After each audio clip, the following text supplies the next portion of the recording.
presentation of Fox Sports. We are sports. We are Sun. For the second straight night, the Rays offense was stymied by Milwaukee's pitching staff, leading to back-to-back shutouts. Today at the Trop, Evan Longoria and crew look to get back on track and take the finale of this interleague matchup. It's the Rays and the Brewers next.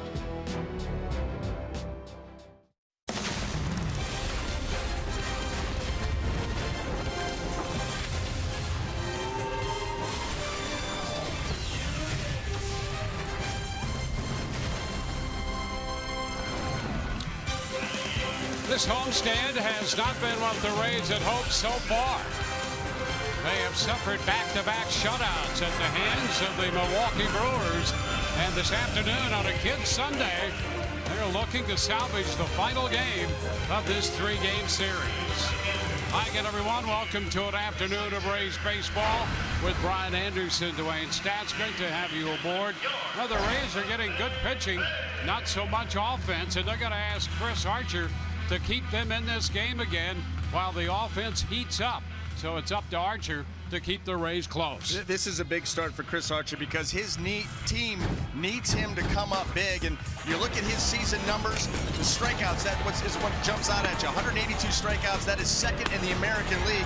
And let's remember one thing. This Milwaukee Brewers team has never faced Chris Archer. So that advantage goes squarely in Archer's corner, and he really needs to exploit that here today, going after these guys with the power fastball, the power slider. I doubt you're going to see much of the changeup because of the lack of familiarity between these two, but Chris Archer needs to come up big today if the Rays have any hope of getting out of this series with a win. And it should be another good pitching matchup with Archer on the mound and Jimmy Nelson, the right-hander out of Alabama for the Milwaukee Brewers, has taken a fifth step in the right direction. Another Kids Sunday, as we mentioned, and Doug Wechter will be along with a Kids demo when we return.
field. Swim goggles being handed out to all the young fans. And on a Kids Sunday, we always like to help your little leaguer improve his major league game. Here's Doug Wechter. Thank you, Rich. Today is a perfect time to talk about holding base runners on with this aggressive Milwaukee team. They've got 93 stolen bases, leading the NL. And so what Chris Archer is going to have to do is minimize the base runners, minimize the stolen bases. A couple ways to do that. First of all, look the runner back on first base. Don't just glance over there and come set. You want to come here, you want to actually turn your shoulders, look to see where he's at on first, judge his lead, and then come set. All right, I have not taken my focus off the base runner yet to look at home plate. Once I understand that the base runner is not moving in my peripheral vision, that's when my focus goes toward home plate, and that's when my pitch is getting delivered. Second thing you can do is go to a slide step. A slide step is something that is a modified technique out of your delivery. If your regular delivery out of the stretch is your leg kick goes up to the waist and then you go home, a slide step is a variation of that. Instead of going all the way up to your waist, your leg is only going to go an inch, 2 inches off the ground, and then go forward. And that quickens your delivery. It gets the ball out of your hand faster, so the catcher has a chance to throw the base runner out at third or second. Last thing you can do, vary your times to home plate. When you come set, don't just come set and hold the ball for 3 seconds every single time and then throw home. A base runner is going to notice that, and they're going to get big leads off you and get good jumps off you. Instead, come set, maybe come to a pause, throw to home plate. Second pitch, come set, hold the ball for 4 or 5 seconds. There's no time limit. Hold it for 4 or 5 seconds, then go home. You're varying your times. That really does mess with the base runners and even the hitters. So those are 3 cues to see today. Watch Chris Archer go do that against this aggressive Milwaukee team. Thank you, Doug. And Chris Archer hopes to be the stopper of this 2-game losing streak. It'll be Game 3 of this interleague series between the Brewers and the Rays. Dwayne and BA with the call coming up next.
Rays will send the right-hander Chris Archer to the mound today, looking to win the final game of this series in interleague play as they go up against the Milwaukee Brewers. Archer looking for his 9th win.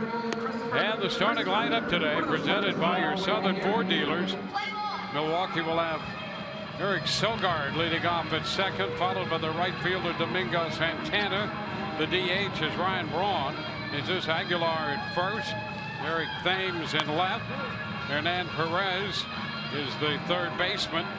Manny Pena is the catcher hitting seventh. Keon Broxton in center field. And Orlando Arcia will be at shortstop, and he'll bat ninth. Chris Archer will get it started off. He's making his 24th start of the season. The record of 8-6, 148 innings and 182 strikeouts.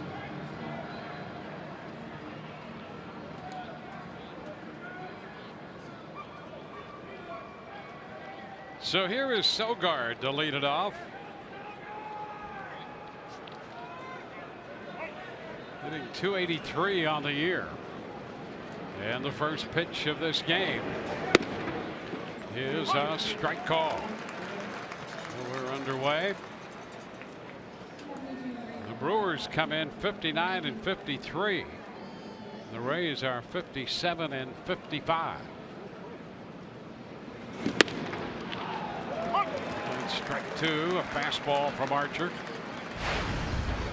We could see here in the early going, as we saw the way that they pitched Sogard in last night's ball game. Away, keep it away, has a tendency to pull off a little bit early. And he fouls this one the other way out of play. Yeah, you can see that pitch is down and away, about as far away as you can get in the strike zone, and Sogard can barely reach it. So you look for these Rays pitchers, and today it's going to be Chris Archer for a while. You certainly hope so, to really exploit that part of the plate against Sogard. Occasionally come in to keep him honest, and then right back out away.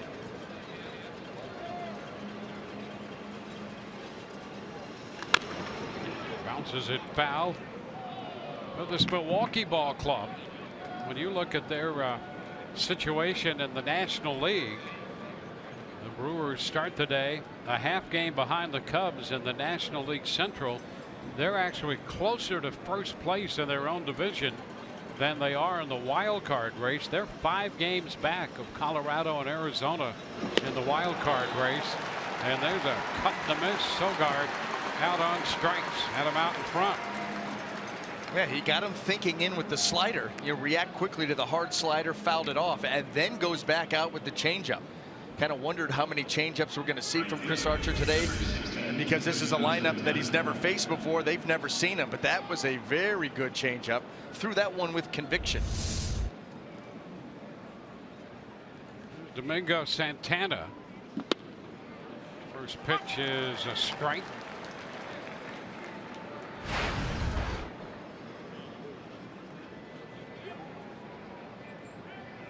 Santana with 18 home runs this year. It's a 1-1 count.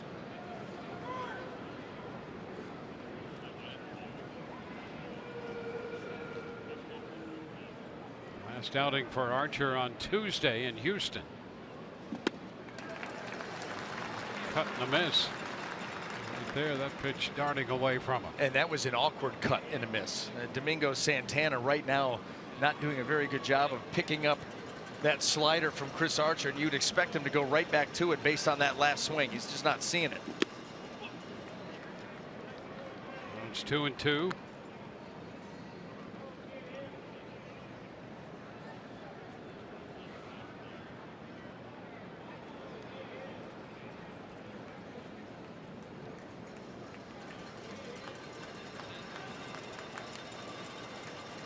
And that hits him.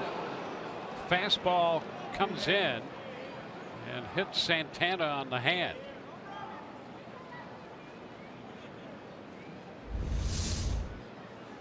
Very rarely do we see Chris Archer come in on purpose. And you can see Wilson Ramos is set in there, so that's what they wanted to do. Maybe this is a reason why you just don't trust yourself. That ball runs up and in, and it got Santana right on the wrist. Mid upper 90s fastball. Just hope he's okay. The 5th batter hit this year by Archer. And Santana appears to be in considerable pain after being hit by that pitch. You got that soft underbelly of your wrist exposed, and that fastball, very hard, a ton of velocity. You could certainly understand how this is not going to feel very good. Oh man, rattles the whole forearm.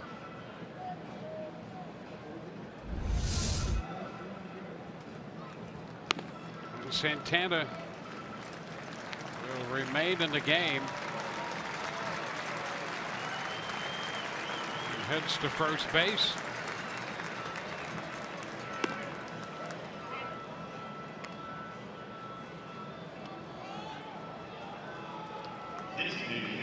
So a base runner for Milwaukee. Ryan Braun, the designated hitter, will be coming up.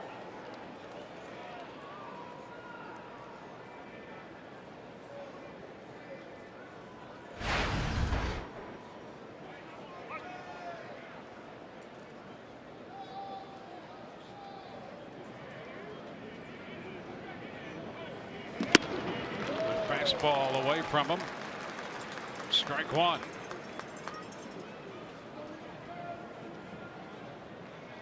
Twelve home runs at .260 average for Braun.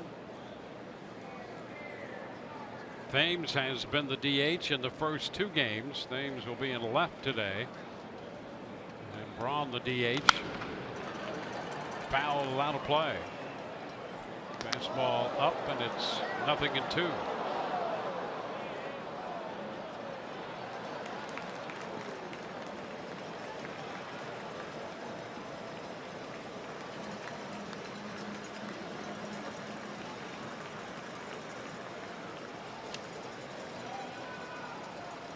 Braun 0 for 7 in the series.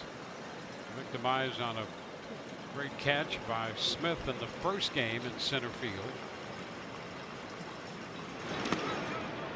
It's down and covered up by Ramos. Yeah, he's hit some balls on the nose in the last two ball games and has absolutely nothing to show for it. The play you're talking about, he lined out to Alex Cobb, he lined out to Brad Miller at second. You're going to keep telling yourself eventually they're going to start to fall in. You keep making solid contact. Yeah, from a hitter's point of view, all you can do is hit the ball hard. That's it.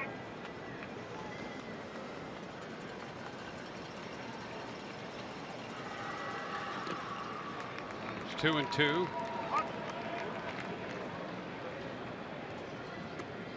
The Rays dropping the first two games of this homestand.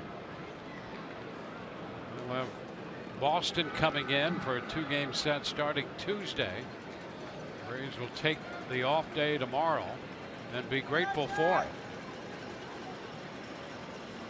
Well, they're in a stretch of 30 games in 31 days. Ground ball sharply hit. Echeverria short. Miller's throw to first in time for the 6-4-3 double play. Another hard hit ball by Braun, but it's a double play. No score.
Milwaukee Brewers as we go to the bottom of the first inning.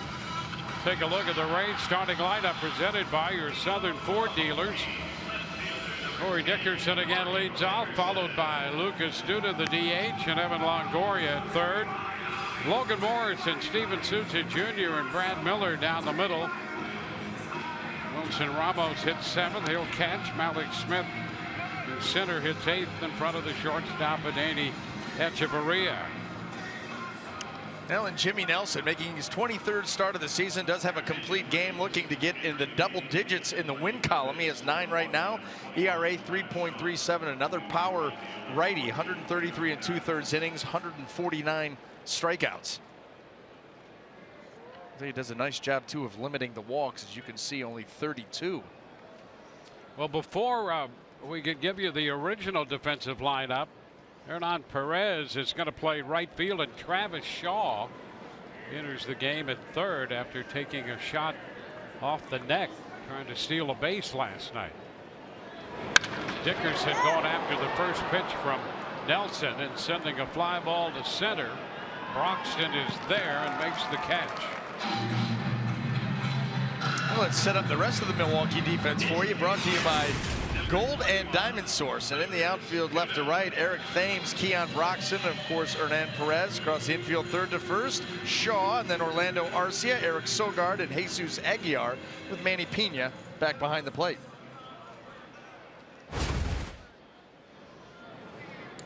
Well, there's Shaw. Last night left the game early, suffered a contusion when that ball hit him in the neck. The throw down to second base, and fortunate that that's all it was. 1-0 the count to Duda. I'll tell you what, even so, what a gamer. Yeah. Now, this is day game after a night game. He rolls right out of bed and says, hey, Craig, Counsell, I can go. Yep. Yeah. In a way, surprising to see him out there, because it looked serious for a while, but they checked him out, and at this point, a contusion in that neck area on the left side, just below the ear, and fortunately missing the skull area. 1-1 the count on the Rays DH. 1-2. Handful of Rays with at-bats here against Nelson from their time in the National League. Due to one of them, he's 1 for 7 against him. That hit a home run.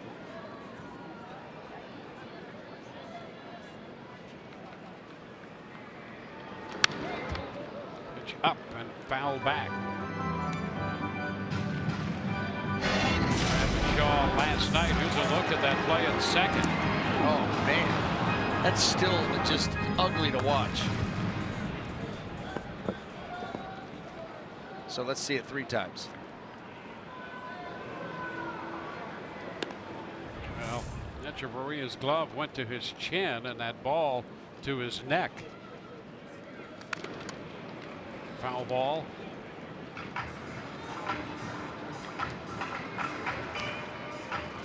One out, nobody on.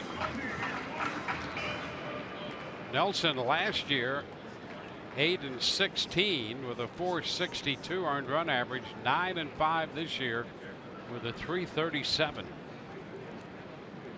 And his command has taken a big step in the right direction. He's cut down the walks, more strikeouts this year, and a winning record. And he strikes out Duda. Did you see how he changed the slope of that slider? And that almost made it to be a big cutter. This stays on the same plane. He gets on the side of it and rips that spin. Look, there's not a lot of depth to it. He just runs it straight across the plate.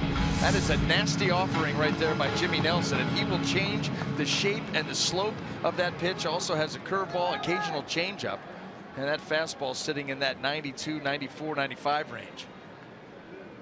Evan Longoria pitches a strike.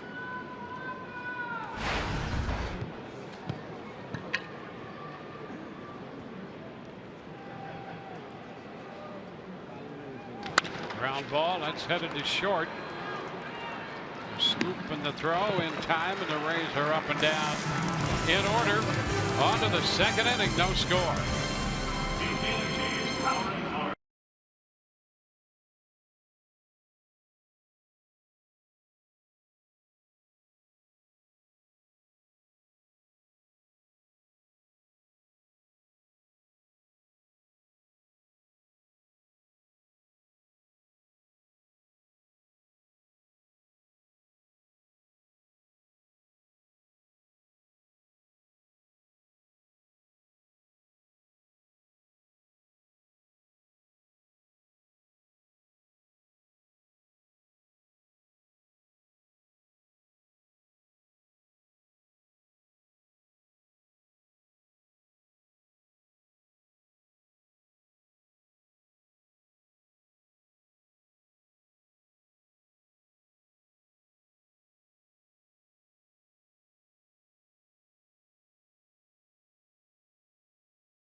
Rays baseball on Fox Sports Sun, brought to you by your local Ford dealer and by your local Toyota dealers. Let's go places. Kids Day Sunday at Tropicana Field, where the Rays and the Brewers square off. Moving on to inning number 2. Jesus Aguilar leads it off, then Thames and Perez to follow. Chris Archer on the hill.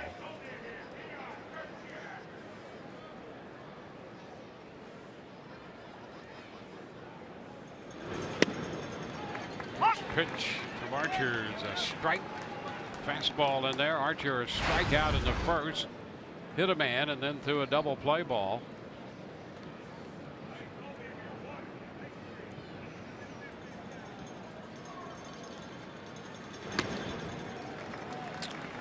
Two and a big miss on the slider there. We've seen that before from Jesus Aguilar.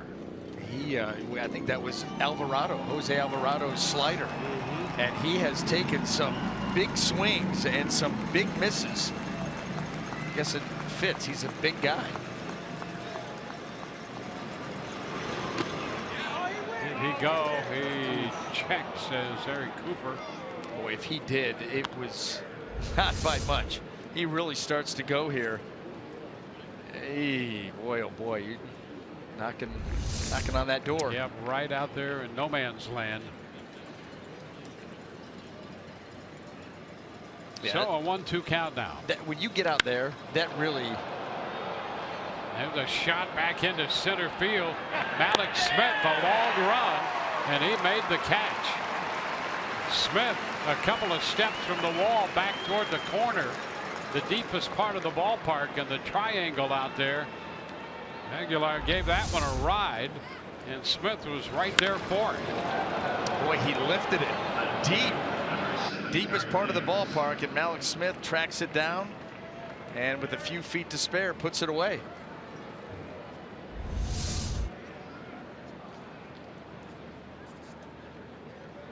Here's Eric Thames. The ball, no strikes.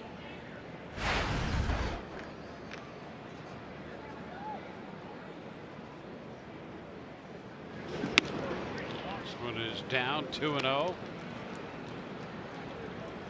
Thames with 25 home runs. Well, a long fly ball by Aguilar there for the first out of the inning. Thames lifts it into short left. Dickerson will be there to make the catch. 2 up and 2 down. Well, let's quickly set the Rays defense for you. Brought to you by Gold and Diamond Source. And in the outfield, left to right, Dickerson, Smith, and Souza Jr. And across that infield, third to first, Longoria, Echeverria, Miller, and Morrison. Wilson Ramos gets the call today behind the plate.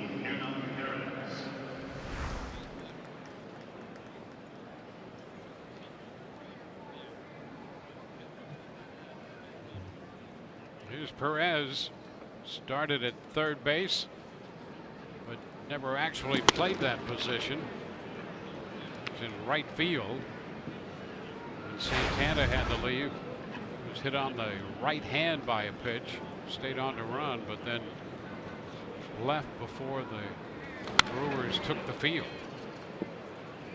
Really nice to be versatile enough to be put into the lineup playing third base, the hot corner.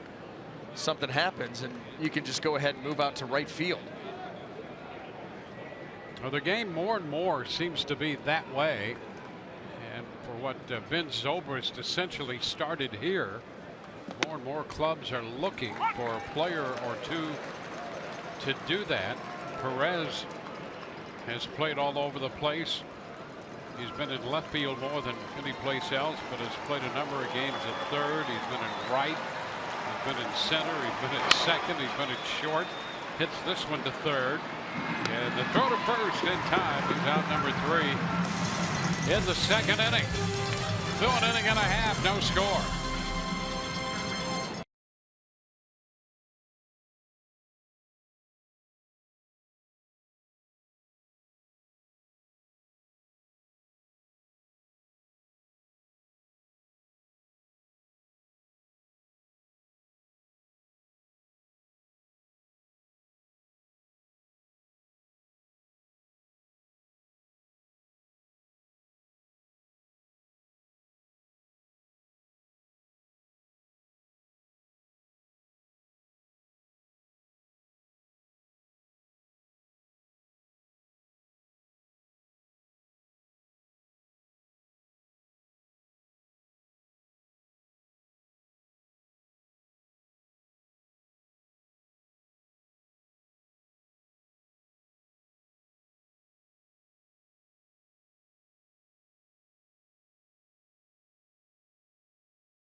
He's trying to salvage a win in this series. Cold Hard Facts brought to you by Clean Prince Coors Light. And to start with, they could score a run. How about this the last 2 games? Hitting 200 with 18 men left on base. That's what jumps out at you. It's not like the Rays have not had their opportunities. That's a runner left on base every inning of this series. And so they've had guys out there just have not been able to get them in, get the big hit, and that leaves them not on the scoreboard. Yeah, and here is Logan Morrison to lead off the second inning, counting those 18 innings and then 2 innings to finish off the road trip. In the inning right now, the Rays have gone 21 innings without a run. Club record is 31. They're not going to get there. Let me assure you. This team will score some runs. There's no doubt about that. It's been a tough couple of days and a lot of different factors involved too. 0-2. I think that game 1 of this series, the team looked tired. You know, got in really late after a long road trip. You know, 2 4-game series, a 4-game series at Houston, all night games. That'll take it out of you when you get in that late. And they look like a tired team. And then you combine that with the pitching of Milwaukee, Woodruff, and then Davies last night. Perfect storm. 0-2 count on Morrison. It's a ball, 2 strikes. Rays actually did not bring that up and would not use that as an excuse, but I think that's just a fact. You play a night game, then travel, get back in 4 o'clock, 4:30 in the morning, and then play again without the day off. I think it has to affect. I think it affects your hitting more than anything else, any other part of the game. Yeah, usually, you know, in situations like that, they'll fly the starter ahead. So he's well rested. He's ready to go. Yep. But this is August, the dog days. Yep. And you've got a 4-game all-night series. Like you said, you get in at 4:30, have to crank it back up and play this sport at the very highest level in the world. You know, there's going to be some lag. And it looked like a tired team. They looked tired. It fit. And last night, it was Zach Davies. Zach Davies just flat out out-pitched the Rays lineup. The shot up the right side, foul, out of play. Yeah, you're right. Davies pitched very well last night. The Rays, though, did have an opportunity against Barnes in the 8th. Left the bases loaded. Davies winning his 13th game. There's a reason he's 12-5 and now 13-5. I'll tell you something. Guys that don't have elite stuff, and this game is full of starters, relievers, you name them, that have elite, 95, 97, unbelievable breaking balls. There's a base hit served the other way into left. And Morrison with a leadoff single. But the guys that pitch like Zach Davies, like Alex Cobb, like Jason Vargas, the guys that don't have the elite stuff as far as the fastball goes. But what they do have is they've got pitchability. And they've got 3, 4 different pitches. They can move around the strike zone, change speeds, and when they can do that effectively and they're hitting their spots, offenses today are ill-equipped to handle it. They're used to seeing guys out there, power guys that may not always know where the pitch is going, and they just kind of lean back and they try to elevate and get a mistake and hit it. But when they get a guy that can move the ball in and out, up and down, change speeds, and he's executing, they don't have an answer for it. The adjustments don't come as quickly as they used to. The ground ball right side by Souza. Sogard's going to have to go to first. Close. Safe there. Aguilar couldn't stay on the bag, and that slow roller gave Souza a chance to leg out an infield hit. And that's what he has. Morrison goes to second, first 2 men on. Boy, it looked like, you know, Sogard, could he get more on the throw? That's the only chance he has. And he just is throwing across his body, moving at an odd angle, and he just can't get enough there. And Souza Jr., credit him for the hustle, clearly there. And here's your inning. It's time. First 2 men aboard. Well, that's the thing about this club. They continue to play hard. And I think you're right about the first night in here. Hitters can look tired. Doesn't mean they're not trying hard. They're not giving you the effort. They're just tired.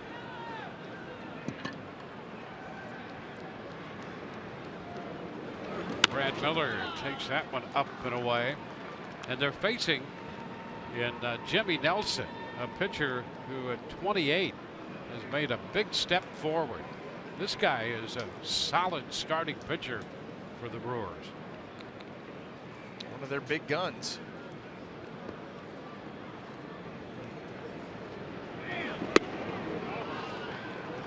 Two 2-0. Big reason why the Brewers are in the position they are. We'll take a look at this run in 13 games. 7-2. Opposition hitting .240. And he's walking way fewer. And in that stretch, as you just circled there, you highlight very few walks. Whoa, way wide there, and that almost took Pena's mitt with it. But the action on that pitch, that ball took off. I mean, took off. 94 miles an hour, 2-seamer, and watch that thing go. Jeez, that's like a wiffle ball. He's on the verge of a walk right here, which would be a huge boon to the Rays.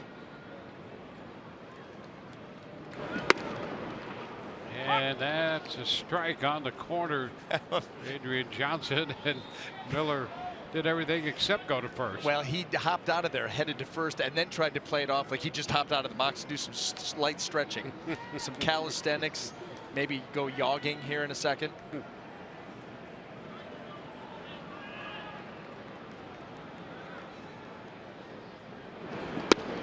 And there you go. Yep, now he jogs to first. Yeah. Made sure that time. A walk loads the bases.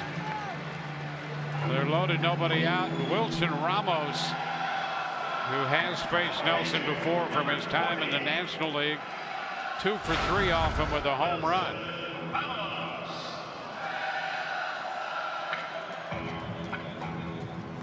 Ramos right now in a 5 for 40 stretch.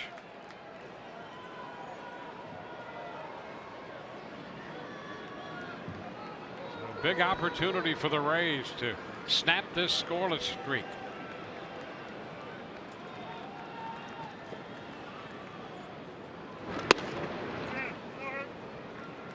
And that's a fastball missing, ball 1.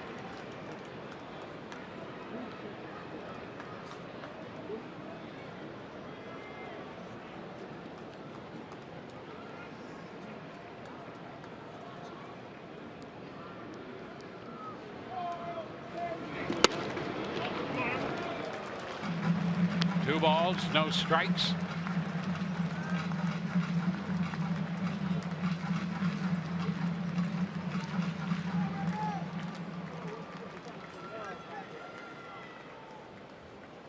Ramos way up in the count.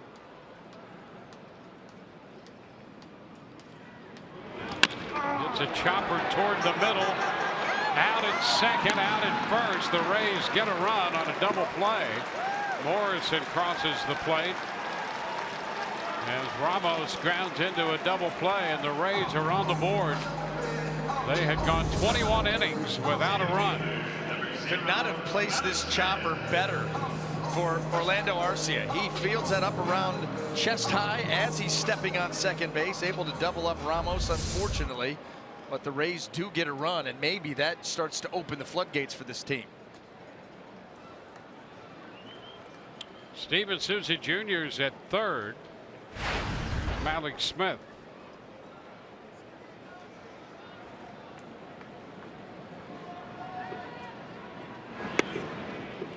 And he takes a strike.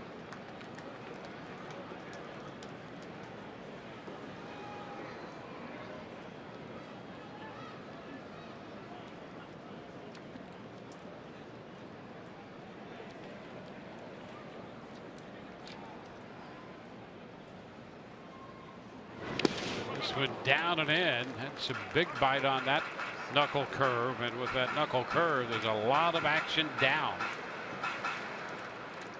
and Malix is down in the count 0-2.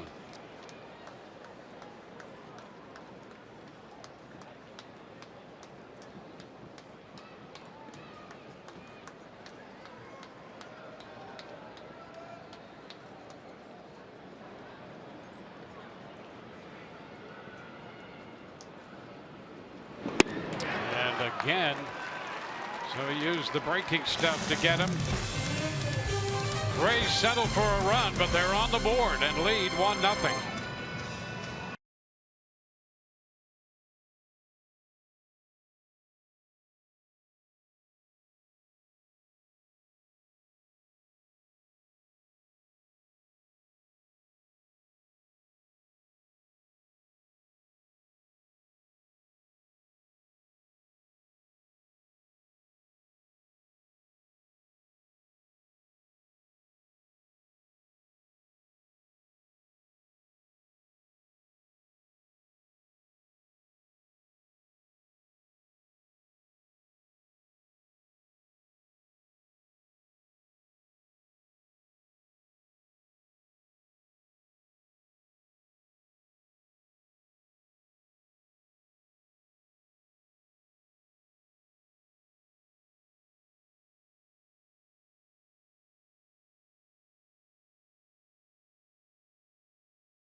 at the Trop, and Kids Sunday is also Play Ball Sunday as we celebrate the youth baseball and softball players around the Tampa Bay area.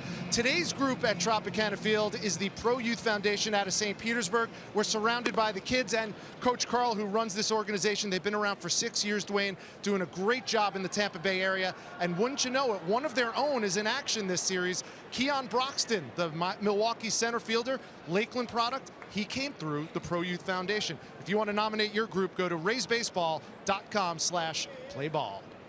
Yeah, and when you think about pro athletes and baseball players, this area certainly produces its great share of athletes who make it to the big time.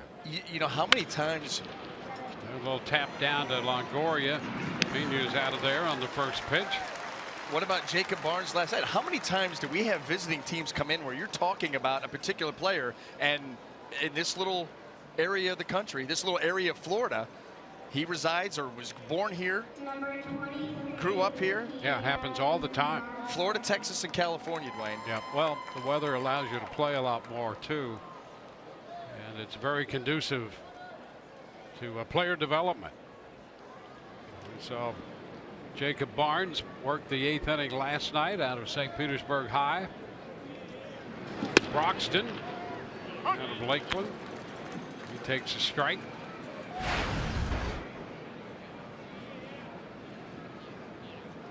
Broxton back up from a stint in the minor leagues. 14 home runs, hitting .221. 1-1 the count. Bottom 3 in the order. Archer hit a man in the first, then threw a double play ball. A 1-2-3 second inning, and the first man retired in the third. 2-1 to Broxton.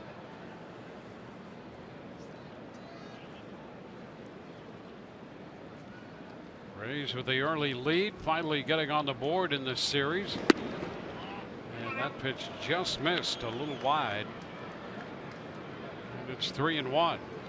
Adrian Johnson showing a tendency to make these pitchers be on the plate and a good part of the strike zone. And that seems to have been the theme here recently. These guys forcing you right out over the plate.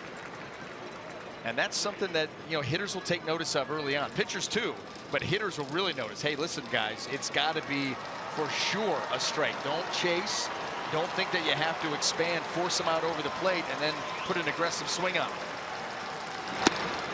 And this one just misses a little wide, and Archer takes a little walk off the mound. Thought he might have had that pitch, and with what's being called today, that's consistent with a ball. Yeah, and I don't know if he's mad at himself or mad at the call. The ball clearly off the plate. There's no question it was a ball. And maybe he's just, well, you could be mad at Broxton for not chasing. Like, how do you not chase that pitch? He gets so many swings and misses with that slider, you come to expect it. And now you got to be careful with Broxton over at first base, the ability to steal one.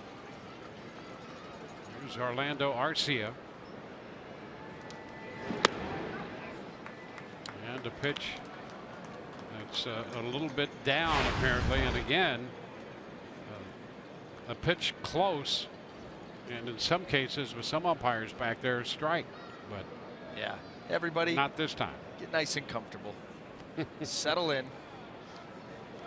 It's 2 near misses in a row that have gone as balls. Oh, come on now. And again, so it's 2-0. Yeah, well, this is where it really starts to border on the Cash, Counsel. There's going to be some chirping start, because whether you're on the Rays side right now wondering what's wrong with those pitches, or flip it around, it's going to happen over on the Milwaukee side too. You're going to get some chirping here at Adrian Johnson. Big lead by Broxton, and I think Chris Archer kind of sensed that. You know, right-handers, when they're trying to hold a run around, they're looking over that left shoulder. And sometimes the line of sight, they don't see everything that they'd like to. But you know where, in your peripheral vision, where that guy should be. You kind of see a, you know, the shadow of him. And you just see a figure. And if all of a sudden you see less of that, yeah, you realize that lead's getting bigger. It's time to go. Yeah, if you don't see him, you need to go, well, we're gonna go over there. You may want to step off.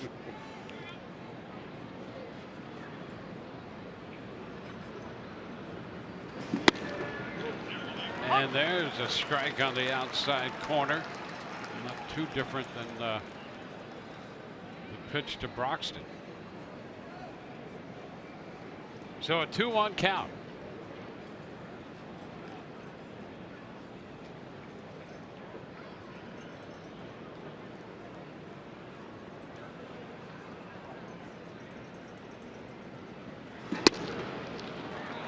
And out there again, and that's a strike. And right now, up to this point, Orlando Arcia giving that pitch away. The last two have been called now. So you've got that bottom corner just peppered with pitches. 2 for you, 2 for them.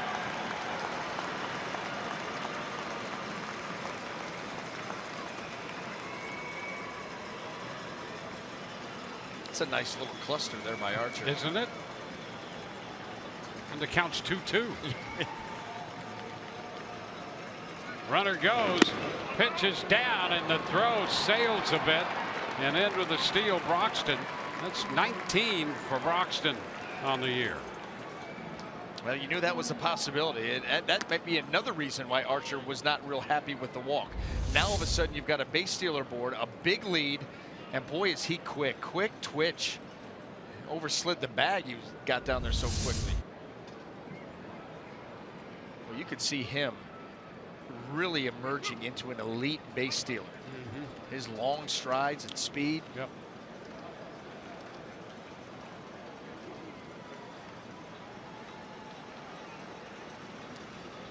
And a cut and a miss. Fastball strikes out Arcia. I'll tell you, that's a tough out, that number 9 spot. This guy's made it. Orlando Arcia has had a nice series, and he just gets blown away there by a fastball. Second strikeout for Archer. 2 gone in the third. We go back around to the top of the order with a man at second base, Broxton. And Eric Sogard will be the hitter. One thing about these Brewer base runners, and we've seen it in this inning, they're active on the bases, and at any opportunity they could be off. Even when they should. Yeah. We saw that in last night's game. Yep. But yeah, they definitely press the envelope for sure. It's a ball to Sogard. You know, it's like anything else. It adds an element of pressure. If you've got to deal with that, you deal with a station-to-station team, you're worried about making pitches, making plays. But boy, when you've got an active team on the base paths, guys got to know who's covering, where you're covering. You got to pay attention to them.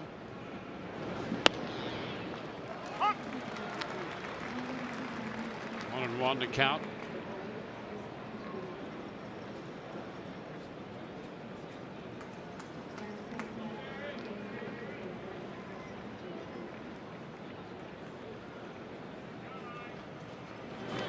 And that's fouled back.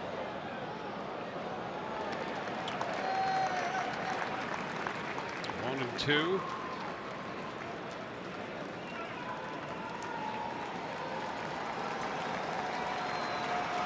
Archer ahead in the count.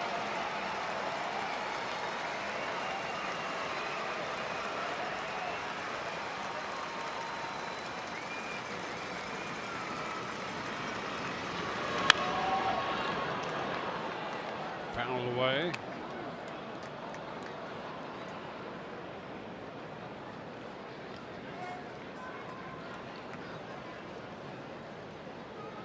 On deck, it's Travis Shaw. A late entry into this game at an early part of the game. Can you be late and early at the same time? It was a late entry, but arrived in the first inning when Santana was hit by a pitch. Left with what we're hearing is a contusion to that right hand and that wrist area.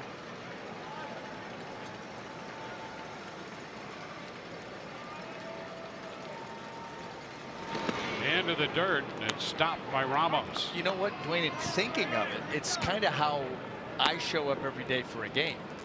I'm late for the production meeting, and I'm late for when I'm supposed to be here, but I'm early in the sense that I do get here before the game starts. Gotcha. Yeah. So there you go. You can be late and early, and I try to do it every day. And you do a great job. One thing. All we ask for is consistency. That's it. Yeah. That's it, and that's what I'll give you. 2-2 and a liner going to be caught by Echeverria to retire the side. Man left, and we go to the bottom of the third. 1-0 Rays.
Today brought to you by T-Mobile. Look at the Dodgers, 43-7 in their last 70 games, the best record since the 1912 New York Giants. The Dodgers in 2013 had that 42-8 stretch, but 43-7 over their last 50 games.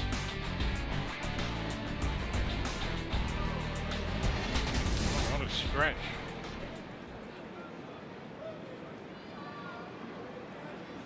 Well, you know what, Dwayne? They are the best team in the Pac-12.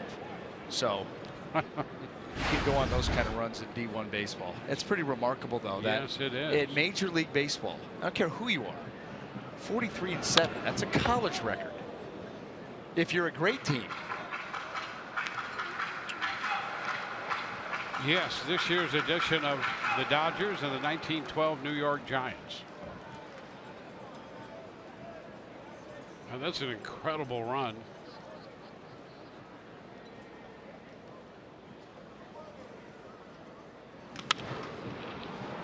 Well, even foul ball out of play. You know, interesting.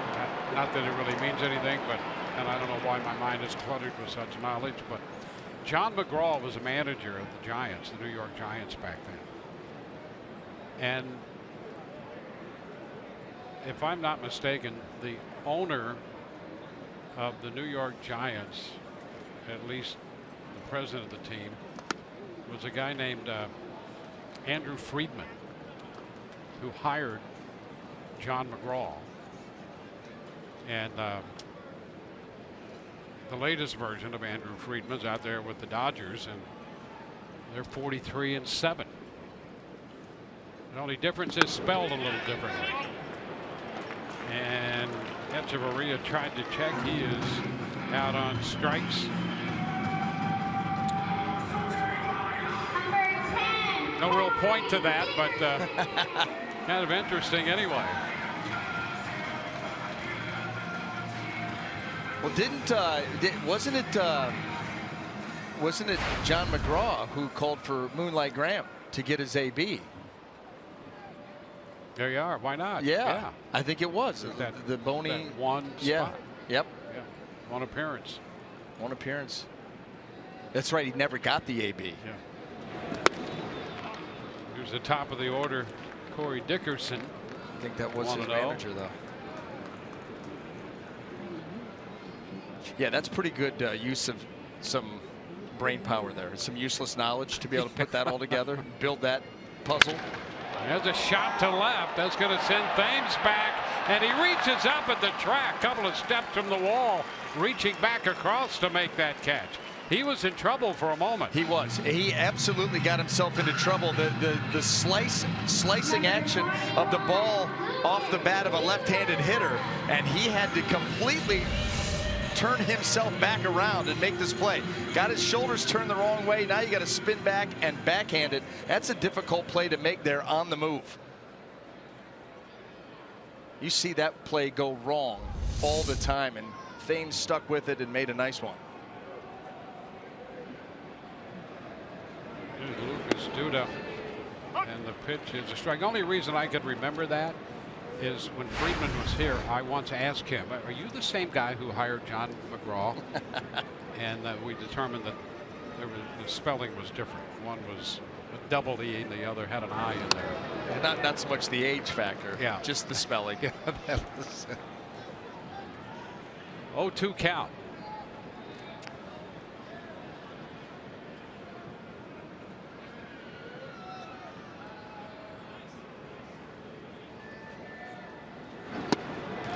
Cut and a miss. The tough pitch right there. About 90 and a slider biting. So we go to the fourth. The Rays lead through 3, 1-0.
Go to the fourth inning. MLB.com at bat, your #1 mobile app for live Rays baseball. Stay connected with a fully customizable experience. Get Rays home screen icons and app features, as well as live game video highlights, StatCast, and more.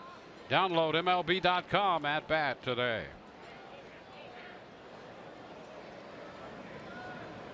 Leading off the fourth inning is Travis Shaw, getting his first plate appearance, replacing Domingo Santana, who left after being hit in the hand by a pitch. Well, I'll give this to Chris Archer here in the early going. We're seeing the changeup a whole lot more than I thought we would. A lineup that hasn't seen him. Travis Shaw, familiar with Chris Archer. Most of these guys are not, and yet he has, especially to these left-handed hitters, has sprinkled it in there quite a bit here early on. I think that's hugely important when you look over the course of his career, to have that third option. Yeah, I think you're right about that. You know, these guys know Archer. Obviously, they're going to scout him. They've seen all the video, and there's a difference between just knowing what he throws and seeing him on video and actually facing him. But they do go up there with a mindset that he's heavy slider, fastball, and sometimes in that order.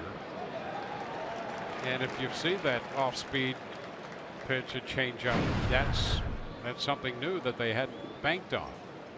I think what it'll do in the long term is it'll give him a little bit more margin for error because he does have a viable third option.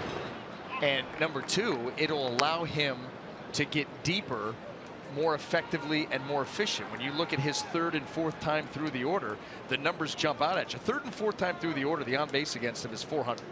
Well, how many great pitchers, starting pitchers, do you know who've done it with 2 pitches? I can name one off the top of my head because I got a chance to play with him, and that was Randy Johnson, and that was for a time, but that was a completely different level of 2 pitches. Yeah. And then, by the way, as his career continued and he got a little bit older, he did develop a split changeup to go along with it to take some pressure off. But this guy threw 100 with the slider that broke 6 feet. The base hit into right, leadoff single by Shaw. He could do it. It is because essentially what you've become is a bullpen guy that's going to try to start and get deep into a game. That's a tough ask. And for as effective as Archer has been, you got to tip your hat to him doing it with just 2 pitches. But that third pitch, that then takes you to that next level. You know, there's sometimes, I mean, you're not always going to throw the pitch the way you would want it to be. You're a human being. You're going to make mistakes, and the more you can throw into the mix, it would seem, the more chance you have at times getting away with the pitch, because there's more for the hitter to put into the hopper to think about. Yeah, that's absolutely right. There's a fly ball to right off the bat of Ryan Braun, and Souza Jr. makes the catch. Back to first goes Shaw. As long as you use it enough for the opposition to respect it. You know, if you just sprinkle it here or there, they'll still disregard it. He doesn't throw it enough for it to be an effective pitch, so we're still going to discount it. You've got to be able to get some outs with it, you know, get back into some counts with it, use it to get ahead of some guys, and now that's a pitch that they've got to factor in, and that's where then all of a sudden it does give you that little bit of margin for error.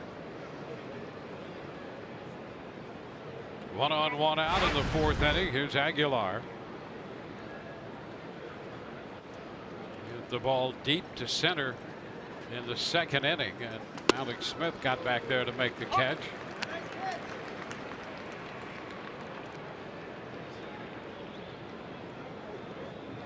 Milwaukee taking the first 2 games of the series by scores of 2-0 and 3-0.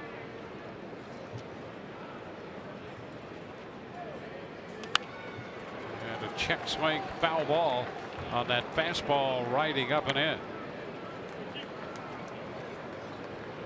Advances the count to 2 strikes. By the way, how about this, Dwayne? Just wrapping up that Dodger talk. Yep. They've got 55 games left in the season. Only 22 against teams that have a winning record. Wow, how about that? You could threaten 116. Yes. That's amazing. Yeah. I mean, when you factor that in. Yeah, 40% against team, and you know, you've got a winning record too, so it's not like you're playing juggernauts. You're the juggernaut, but you're playing a lot of losing teams that will be retooling in September. Ground ball back at third, backhanded pick up by Longoria in the long throw. He gets him. Up to second goes Shaw. That's a great play by Longoria. Once he got there, he had time with Aguilar moving down the line, and he got him. So he could float that throw and be accurate with it, and it allowed Logan Morrison to take the kind of hop that he wanted to. He gets rid of it quickly, and he's just get it over there accurately. And then Logan Morrison just backs up and plays that right off a high bounce for the 2nd out.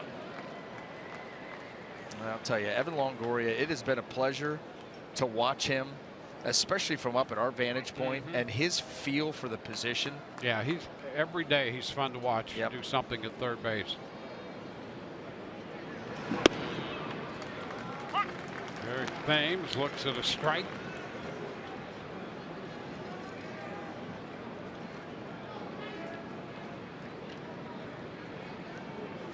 told him, my bad. Don't hit it to me. Yeah. You don't want that taken away? A little communication going on between Evan and the Brewers dugout there. Aguilar's asking him, what are you doing? And Evan's like, my job. Yeah. Don't hit it to me. What I'm here for. Just one problem, Aguilar. You hit it to the wrong guy.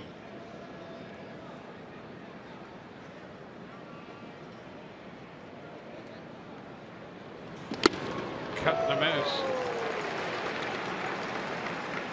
1-2. Baines talking it over with himself right now. You know what'll do that? This series. Look at the numbers. 1 for 9 in the series. That'll get you talking to yourself. This Rays pitching staff has really clamped down on Eric Thames.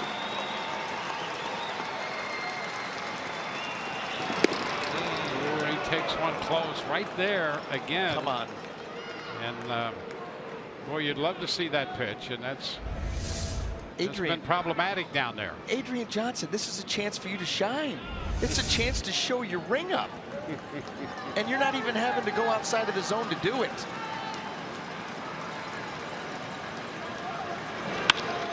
This one stroked into left, and it's going to be caught by Dickerson. Did he catch it on the fly? He did, says Gabe Morales. And that will retire the side. Let's see what the Brewers are going to do. Greg Counsell on that top step of the dugout. Let's take a look at this. Oh, he got it.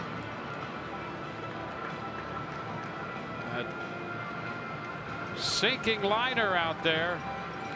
I will tell you this, he did catch it, but his sell job was not good. Yeah. Corey, you got to jump up and sell it better than that. Oh, what a catch as it turned out there. The third out of the inning. And Dickerson made a great catch out there. Rays hold a 1-0 lead.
And yes, on a day when all kids coming to Tropicana Field on a Kids Sunday receive a free pair of swim goggles, seems like a great time to remind you about the Rays and the YMCA from the greater Tampa Bay area teaming up to offer swim lessons and water safety training to more than 3,000 youngsters this summer. Kevin Kiermaier has always been a big part of this. The Water Smart initiative, as he continues his rehab in hopes of rejoining the Rays before the end of the month.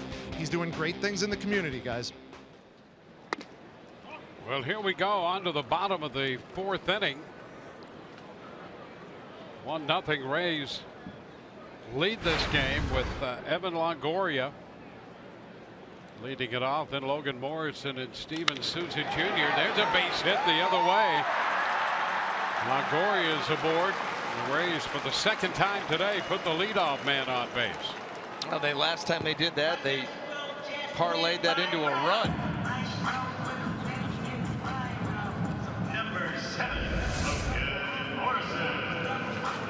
Here's a fastball. Here's a start. Down and away. Nice job by Evan. going down and shooting that ball the other way. That's a pitch where the guy on the mound wants you to try to pull that, roll over it, get him a nice ground ball to start the inning, but you can stay back and let that ball travel, trust your hands, the mechanics of your swing. You can do what Evan did.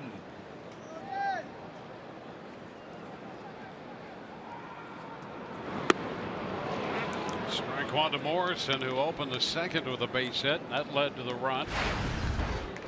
The Rays trying to build an inning here with a leadoff single from Longoria.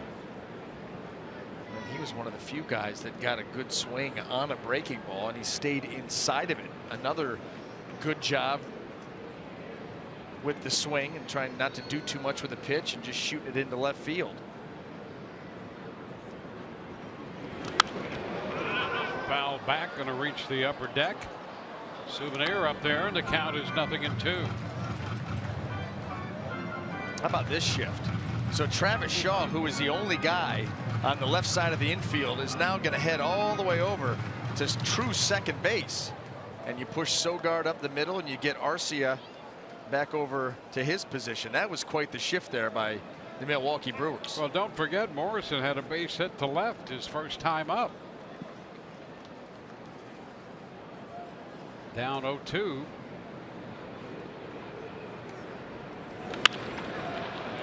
Skies it down the left side. That's headed for the stands.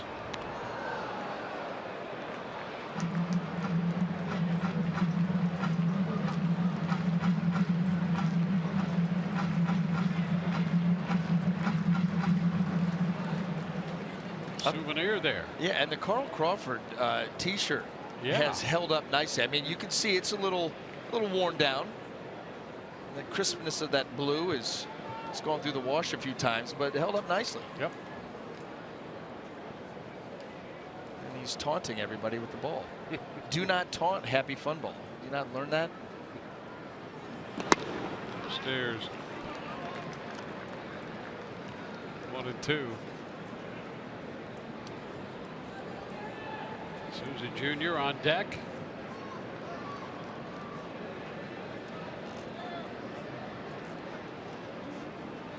In the bottom of the fourth.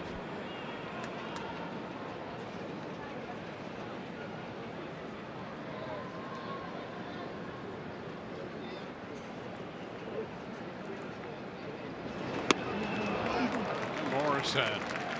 Strikeout number 4 logged by Nelson. You see how Nelson at times will throw that breaking ball with some depth to it, and then all of a sudden he'll come with this slider that stays on the same plane. And really, he just kind of cuts that ball. It's like a giant cutter. And he's gotten a couple of swings on that pitch that doesn't have any depth to it whatsoever. And that's how he's able to mix his breaking balls between that slider. I don't even know what you'd call it. I guess you'd call it a slider, whatever he wants to call it. And then, of course, the curveball.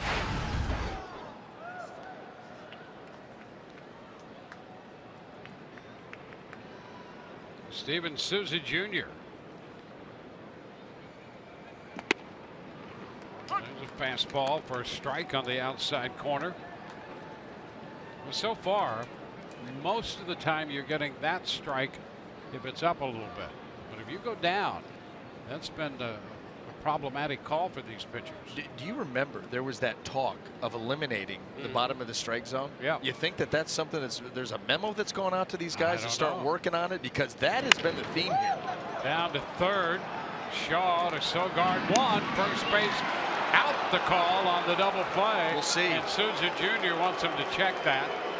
Dwayne, I'm going right out on a limb. To the naked eye, he was safe. Yep. I could be wrong, but I'll never admit it. Well, you only have 27 outs, and you want to Safe. guard them all, and they're going to take a look at that.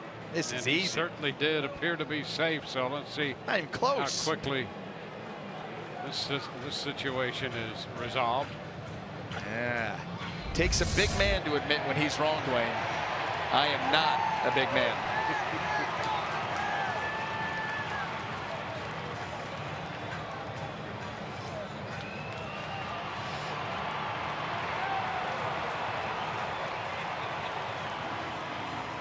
So it would appear Souza Jr. beat the throw at first base. Jimmy Nelson stays on the mound, staying loose out there. So Longoria's forced at second. The Rays challenge the call. Put on the bag, and the ball just now arriving, and so it's a safe call.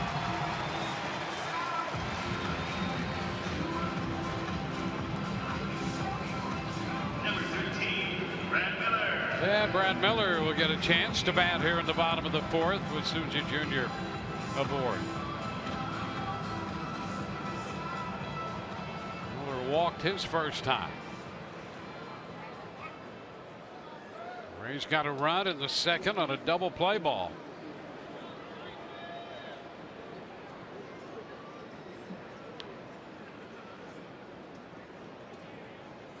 And Souza draws the attention of Nelson. Runners 12 of 14 in the steal department against Nelson. Suzy Jr., good speed, long strider. Why not? You've got the lead. Trying to get him into scoring position with 2 outs.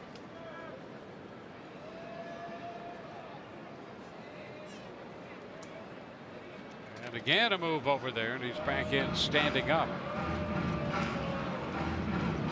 Pitch to Miller yet.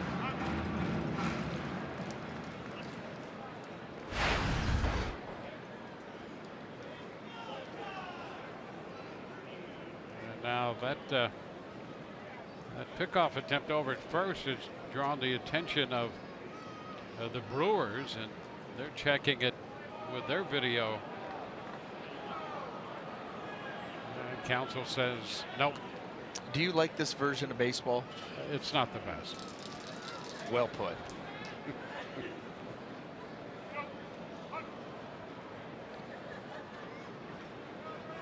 We're waiting for the first pitch to be made to him in this at bat.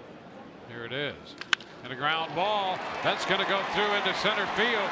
Souza hustling his way to third. Throw heads towards second. And it's first and third.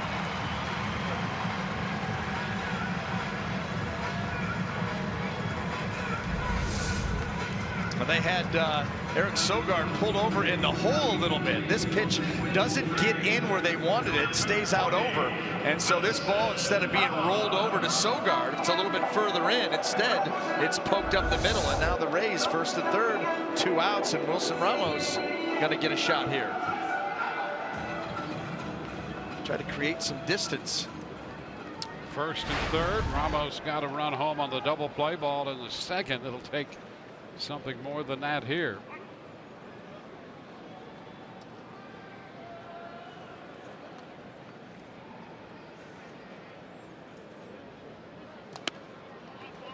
Pitch is wide. 1-0.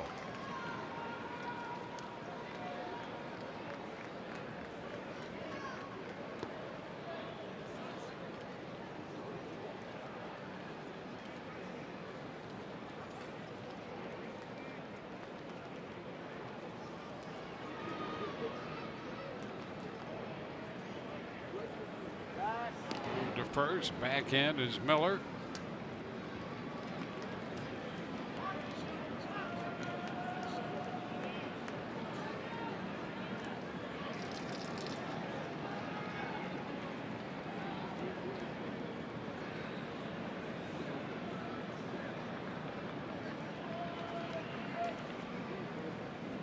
Up and in. Moves him back.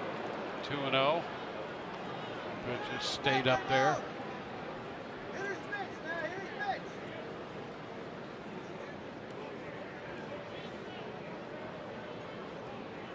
Rays had gone 21 innings between runs. They got a run in the second. An opportunity with 2 outs in the fourth inning to add. And a pop up on the right side for Sogard. He makes the catch, and the Rays lead 2. We go to the fifth. 1-0 Tampa Bay.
catch of the game. We're going to give that already to Corey Dickerson out there.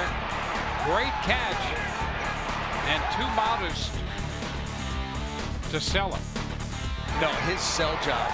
Listen, I wasn't convinced. I'm not buying it. The replay says otherwise, but he's not selling it there. Yeah, that was a great catch out there, and in timely fashion. Boy, a saver too. Yep. You think about the catch isn't made, the game's tied, and who knows where the runner is, second, third. Yep. And I'll tell you, and Corey Dickerson, he's going to be out there the rest of the season. He has become your everyday left fielder. I think early in the season they looked at him as being more of a DH, but he has proven time and again, hey, you can put me out here and I'm just fine.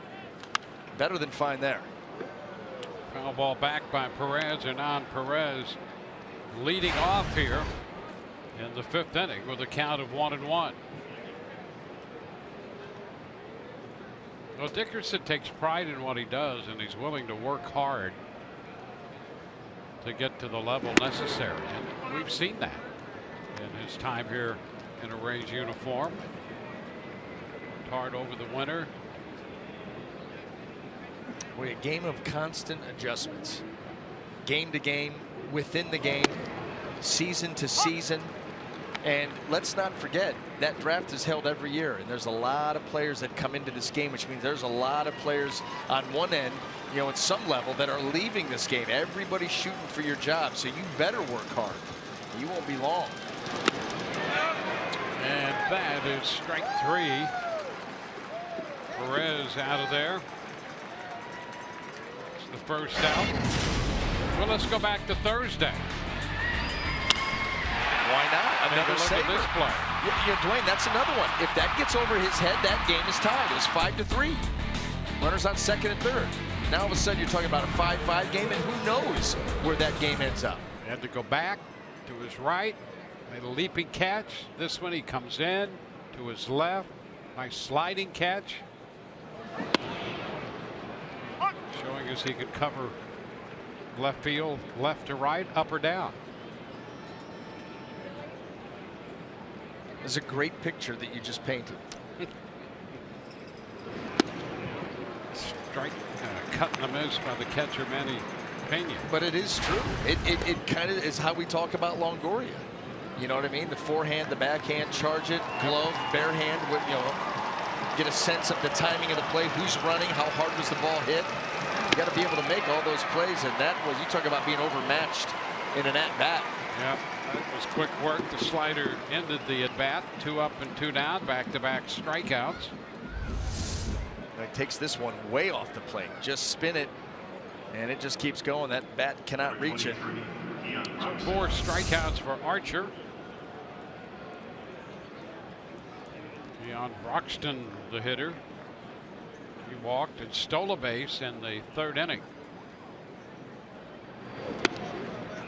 Pitch is down 1-0, and you're right about his speed. To watch him on the bases, it doesn't take him long to get to where he needs to be.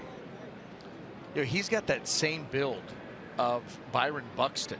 Broxton Buxton, same build, same type of speed, long stride. Yep. Of course, we're talking Byron Buxton from Minnesota, but very similar athletes.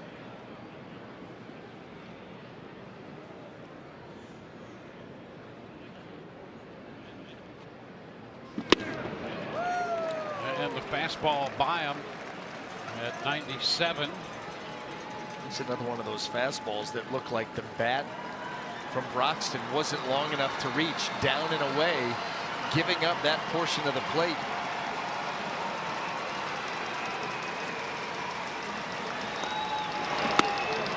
Upstairs, 2-2. Broxton originally selected by Arizona back in 2009. Went to Pittsburgh, got up briefly with the Pirates, and then last year with the Brewers. Swing and a miss. Well, a strikeout on the fastball. Archer strikes out the side to run his total to 5. He took care of Perez in short order. Then slider took care of Pena, and the fastball by Broxton. 1-0 Rays.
For the Rays, Echeverria and then Dickerson against the right-hander Jimmy Nelson, and more good pitching in this series. Nelson and Archer the matchup, and the Rays hold a 1-0 lead, picking up a run on a double play ball in the second inning.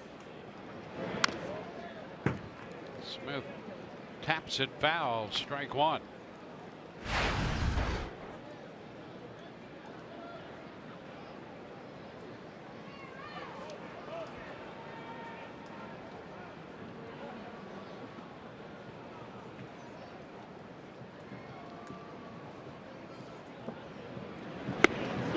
Bunt, takes the pitch for a ball.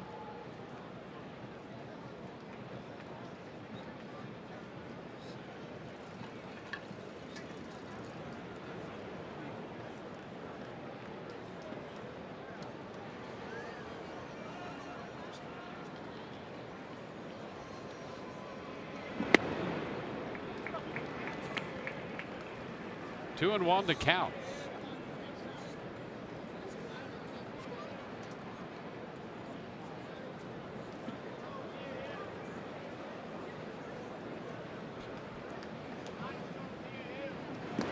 Swing and a miss. So we go to 2-2.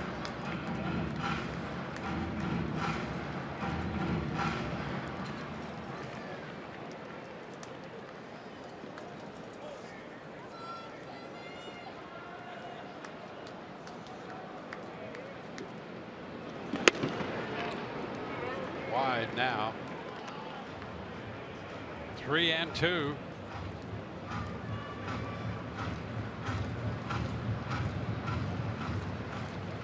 Nelson, 28-year-old right-hander, an imposing figure out there, 6'6", 245 or so. Yeah, big boy. Born in Oregon, went to school at Alabama, and last year was 8-16 in 32 starts. He was in 9-5 in 22 starts here, and he's trimmed a lot off the ERA. It was 4.62 a year ago. 337 coming into this game today.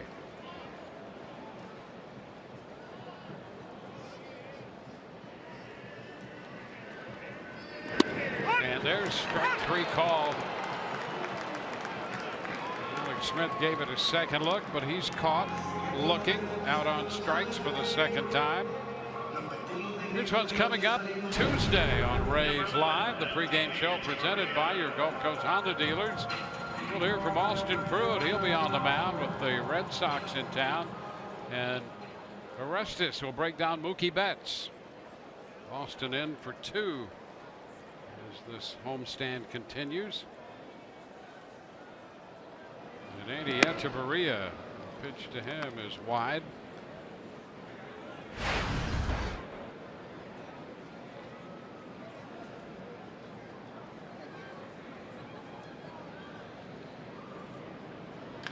Ground ball toward the middle, and Arcia to his left, fires the throw to first. Took off a little bit, but Aguilar is a big target over there. Yeah, well, gone. Fortunately, you're right. He got a little aggressive with that throw, and it was ended up high. Aguilar able to flag it down for 2 quick outs here in the 5th. And now you go into the shift. That's why you continue to see Orlando Arcia walking out towards right field. Corey Dickerson looking for his first hit of the day. Fly ball to center and a liner back to the track and left. Caught by Thames out there in the 3rd inning. So he hits again here in the 5th. Ouch. Strike one.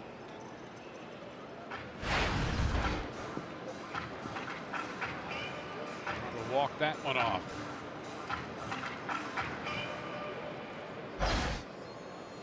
Well, we've seen these starting pitchers here in this series, and Woodruff made his major league debut. Davies was very good last night. Nelson having a good year. And the starting pitching, one of the big reasons the Milwaukee Brewers are only a half game out in the National League Central. As we mentioned earlier, 5 games back in the wild card. So they figure they're going to have to win the division if they get any postseason play at all. And that means overcoming the Cubs, a team that they had a lead on for the majority of the first half and have fallen back a little bit, but starting to close down a little bit of ground. But you're right, that is so strange. You know, usually you're in the wild, like the Rays. You're close in the wild card, a little further away in the division, but exactly the opposite for Milwaukee. Yeah, I mean, it's almost it's the division or nothing for the Rays. They're disappointed that they're now, I guess, 5 back, but they're 5.5 back in third, but only a game out of the wild card. A little roller to first, and that'll be handled by Aguilar to retire the side. 1, 2, 3 go the Rays, and we head into the 6th. 1-0 Rays.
June 13th, 2005, first ever meeting between Tampa Bay and Milwaukee, and that's right-hander Doug Wechter out there, going 8 innings, allowing 3 runs, striking out 6, and pitching the home team to a 5-3 victory over the Brewers. Dude, look at Hannibal Wechter, our very own Hannibal Wechter, manipulating the strike zone, which, by the way, is one of the all-timers as far as nicknames go. Hannibal Wechter. I love it. I love it. So does he. Yeah, he so likes it Rich. already. Yeah. There you are. Hometown guy makes good. Very good. Great story. Orlando Arcia is going to open the 6th against the Rays righty. Chris Archer misses on that first pitch.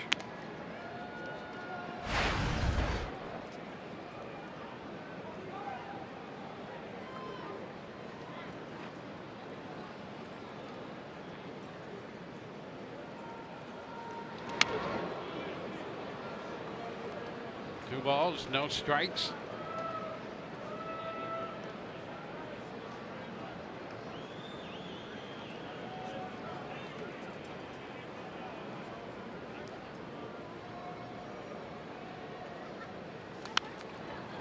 Foul ball.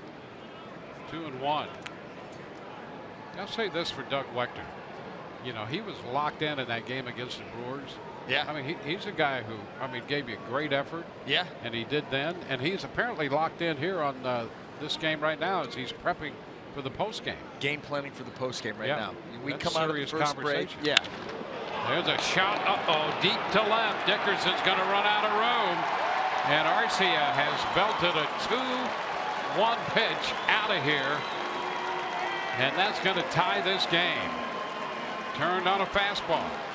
I'll tell you what, the Rays not going to be too sad when Orlando Arcia runs out of this building. He has been a thorn to this team. Offensively, defensively, he's made some nice plays.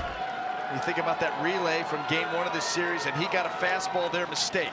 Chris Archer trying to go down and away that area of the plate that he's been giving away, but that one ended up in the middle of the plate, and that's what Arcia and these hitters that have that kind of approach are banking on. Eventually you make a mistake, and if you do, I got to jump on it, and he did.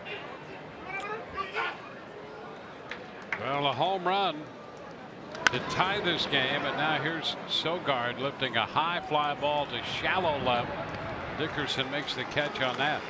Yeah, Arcia is not only picking up hits, of which he has 5 in this series, 4 of them for extra bases, 2 home runs, a double and a triple, and he just threw in a single. Just to show that he could. Yeah. You remember the triple is what got the scoring in this whole series started. That's right. The homer put it away later in that game, and he's played good defense. He's been active out there.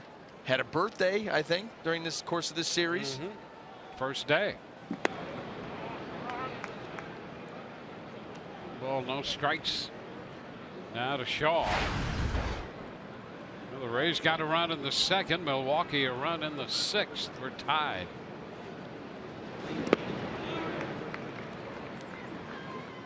Two and 0.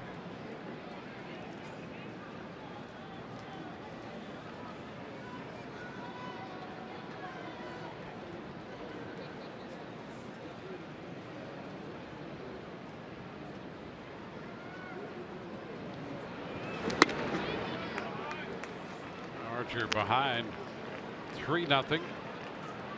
11 home runs for Arcia on the year now. They're another team, 8 guys in double digits in homers. In fact, it was Arcia that was the 8th guy to join the club. And a 4-pitch walk to Shaw.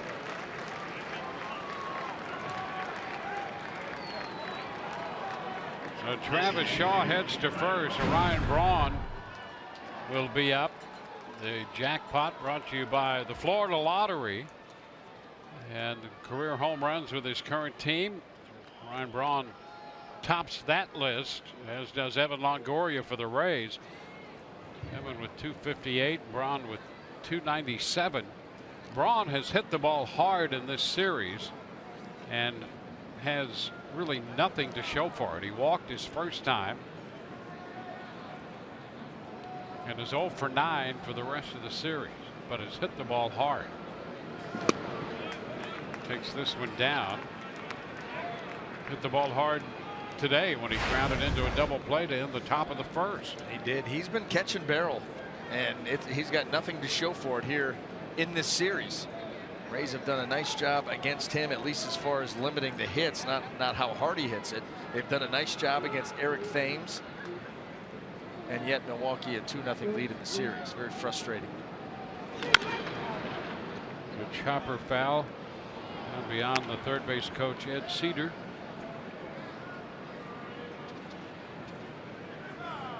One and one right now.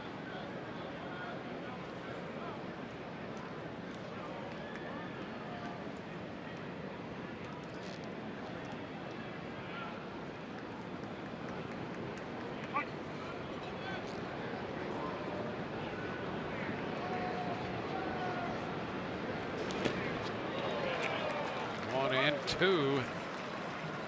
Just the slider by plenty right there.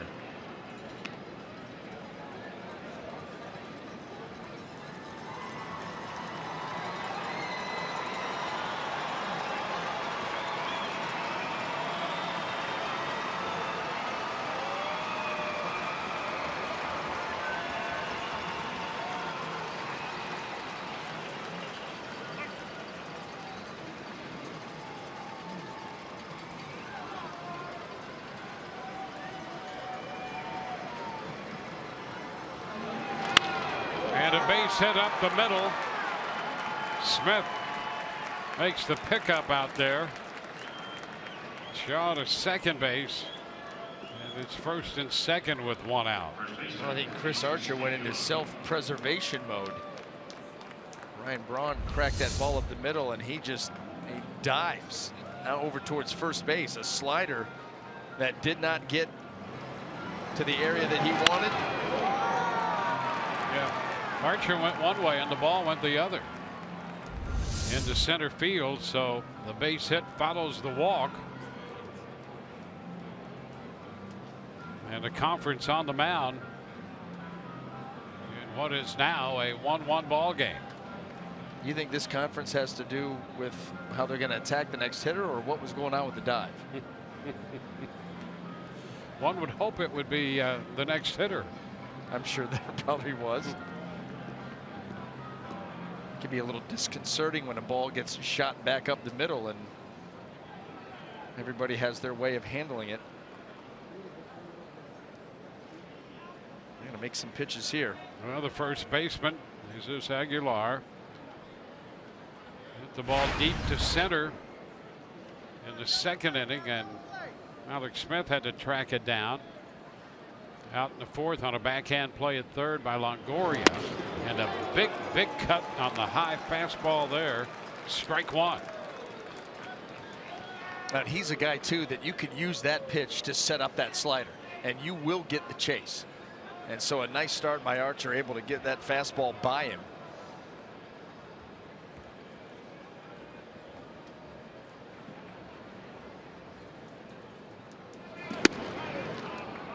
And a miss a little bit wide. It's 1-1.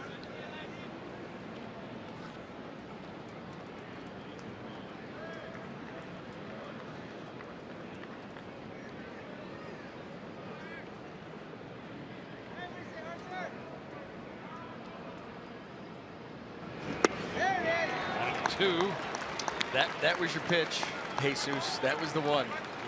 If you wanted a pitch to be able to drive, you got a slider right there that stayed up and out over the plate with very little movement or depth to it, and you just missed it. So it only gets tougher from here, and now Archer's got a chance to put him away with no advancement by the runners.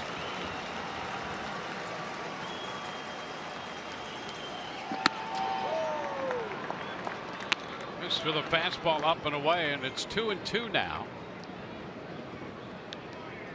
Garcia opened with the home run. One out. Shaw's at second. Braun's at first.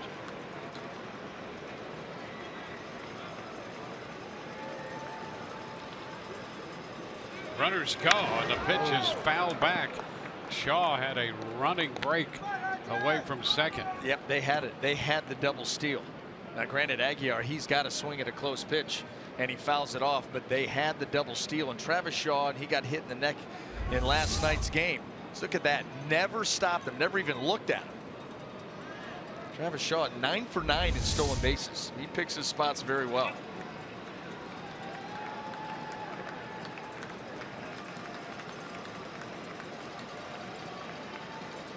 Two. Foul ball.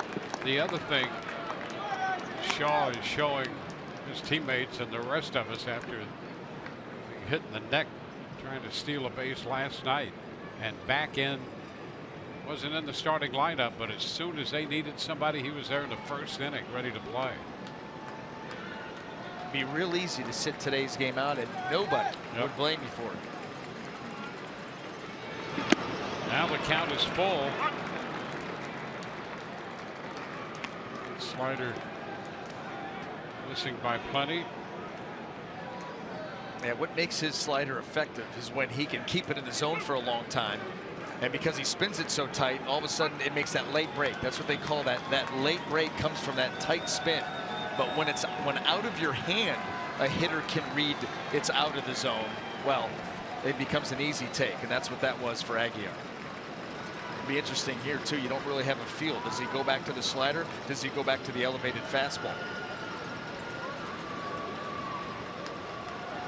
Swing and a miss. He threw the fastball by him. That's out number 2. Big strikeout right here with 2 men on in a tie game in the 6th inning. He came back with the heater right there. Top third of the strike zone. 4-seam grip rip.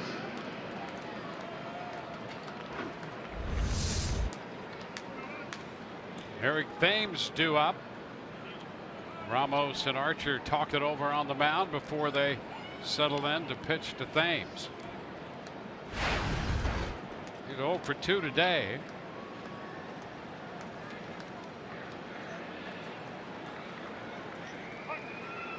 for 10 in the series. He had a hit in the 3rd inning of the 1st game to drive in the 1st run of this series.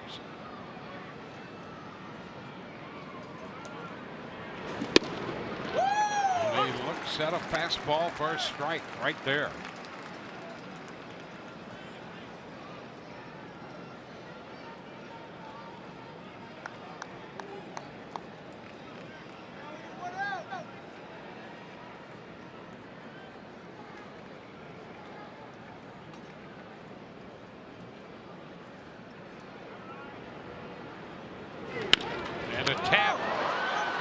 The glove, and Archer can't find it.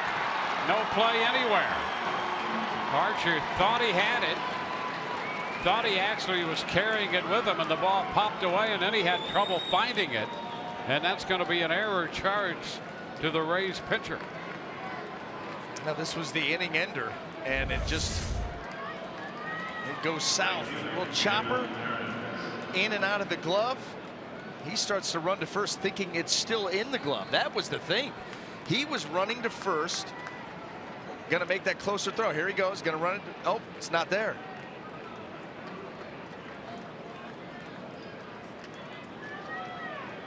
So they're loaded. Hernan Perez. Now the hitter.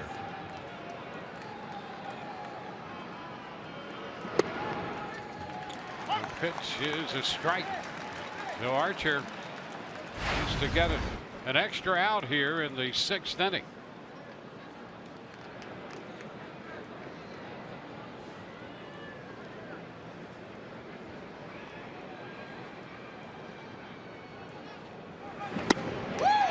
Did he go? He did on the appeal. Eric Cooper says that's a strike, and the count is now 0-2.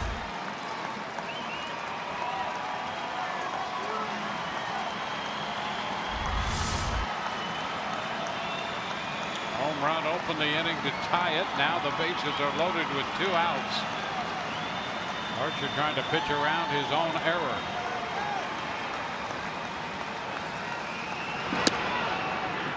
One ball, 2 strikes. Over 100 pitches for Archer. It's been the longest inning for him today.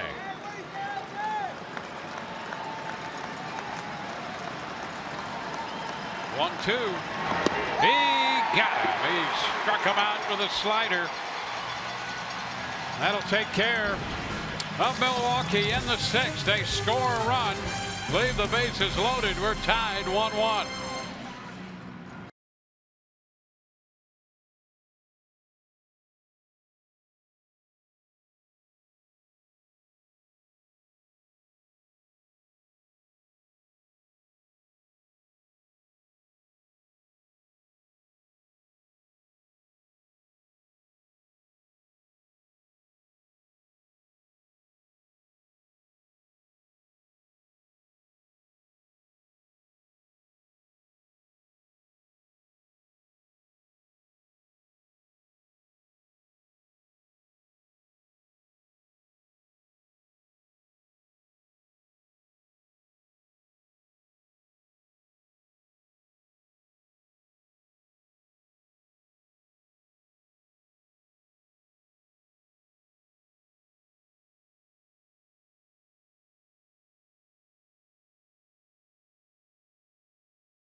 We go to the bottom of the 6th.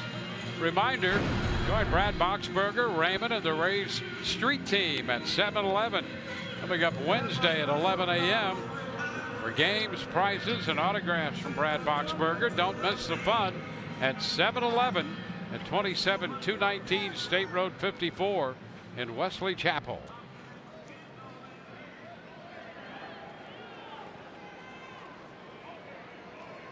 Lucas Duda will lead it off in the bottom of the 6th inning, followed by Evan Longoria and Logan Morrison.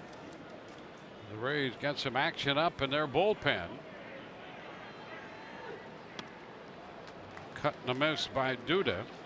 Couple of strikeouts. Steve Cishek up in the bullpen for the Rays down the right field line.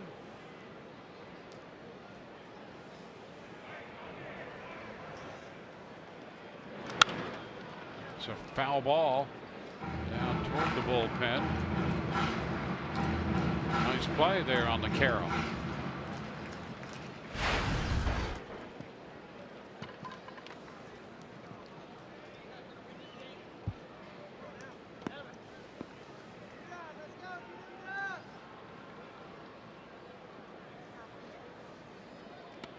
Into the dirt.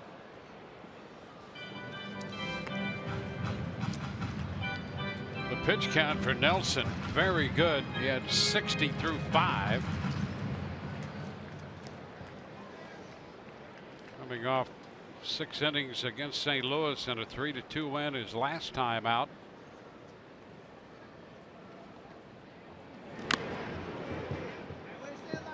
He's been consistent. Only a couple of outings that you would consider subpar, and they were in the first month of the season. He gave up 7 runs in 5 1/3 at Wrigley Field against the Cubs in his third outing of the year, and had an outing against Atlanta at the end of April. 5 innings, 5 runs, and nothing more than that. There's a sharply hit ball short right, but nobody to go to as that ball pops away.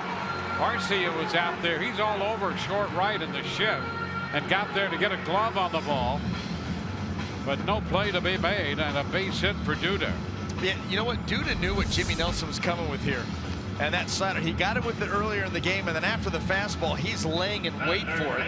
It wasn't one of the better offerings from Nelson today, and he wrapped that thing hard. You got to hit it hard to get it through the shift, and while it didn't get all the way through, it forced Arcia to leave his feet, and therefore Duda's going to end up at first base.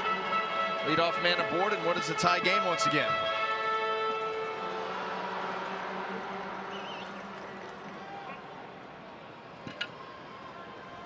Evan Longoria. Rays now have 5 hits off Nelson.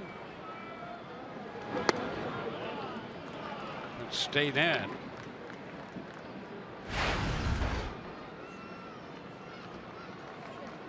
Nelson tried that slider that did not break to that inside part of the plate.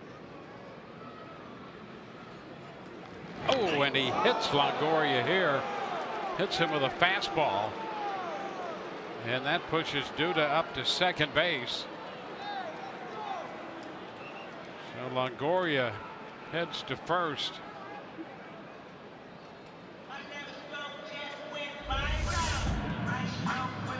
Well, we've seen that before. That two-seamer that just takes off arm side and up.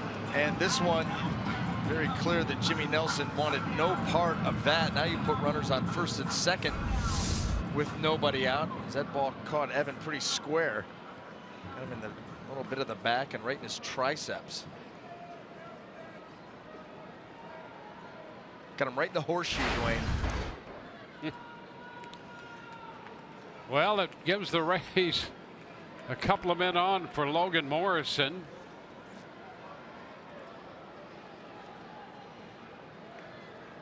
Morrison had opened the second inning with a base hit.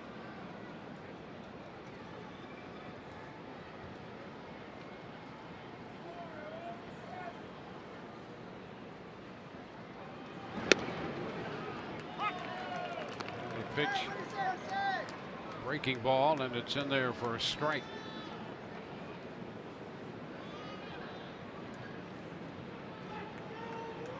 Fastball curveball combo to the lefties. Fastball slider to right-handed hitters for the most part. Ground ball right side. Out at second. The throw back to first. They get the double play. 4-6-3 on the double play with Duda headed to third. So quick double play right there for Nelson with a first and second nobody out situation. He gets 2 quick outs in exchange for a runner going to third. Take that all day long. You take that all day long. And Logan Morrison, one of those guys that looks to get the ball elevated in the air. You know he's trying to do that, but Jimmy Nelson able to get the ball on the ground and right at his second baseman Sogard.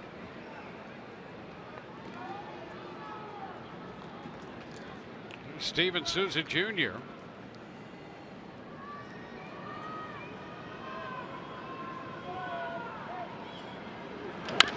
Chopped to third, back of the bag, long throw by Shaw. So he got him, and it's close at first. Very close play as Souza Jr. hustling down the line, trying to beat the play with a run at stake. And the Rays are going to check with the video there to see. Well, he retreats, so he's got to get rid of it quickly. He's going to bounce it, and it's right up to Aguiar. Boy, you know, Aguiar catches that ball deep and away from the bag, but he did get in there, and that is an out. So it's a third to first. Final out of the inning. Throw just beat Souza in. Still tied 1-1.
Carlos Carrasco to Jacoby Ellsbury.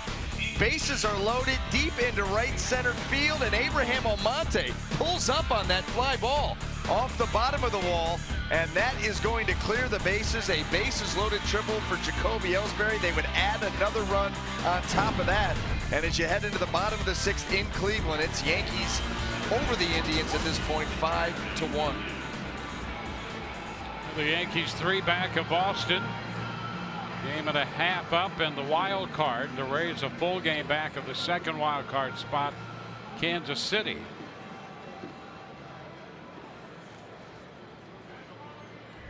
For the Rays, Steve Cishek will take over on the hill. He'll face the bottom 3 of the order. Manny Pena, the catcher, who's 0 for 2. And the first pitch is a strike. Roxton will be next, and then Arcia is due up.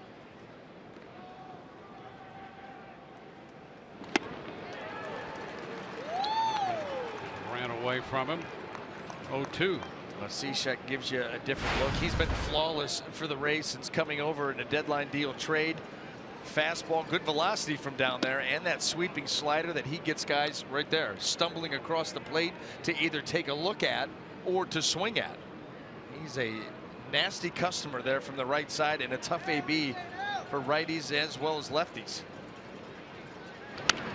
A little tap Right side. Miller this time and gets Pena. One away. Dan Jennings up in the Rays bullpen. 102 pitches for Archer today. 6 innings, a run, 3 hits. Struck out 7, walked 2. Will not be involved in the decision.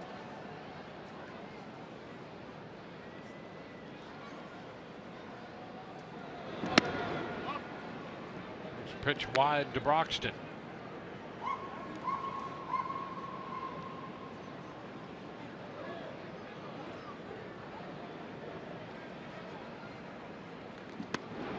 There's a strike. 1-1.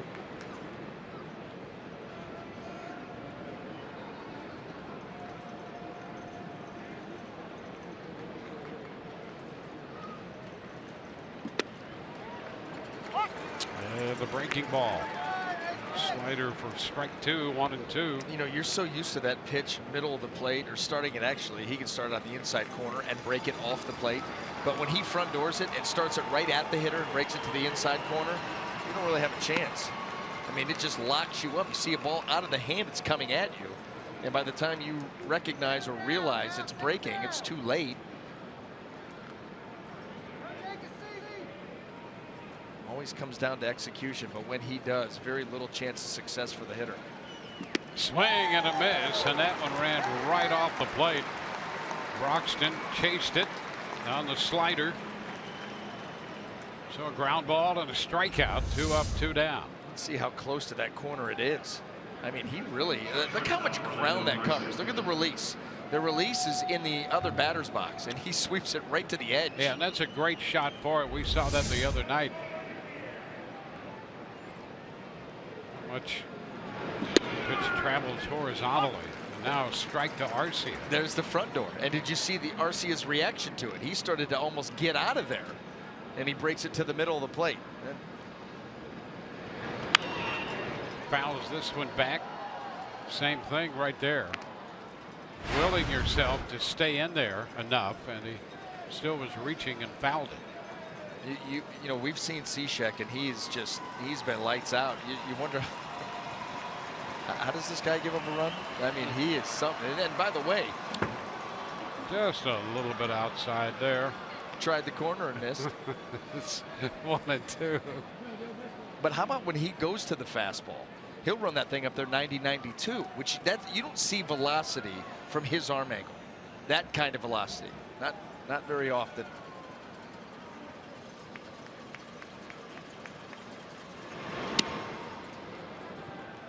Two and two.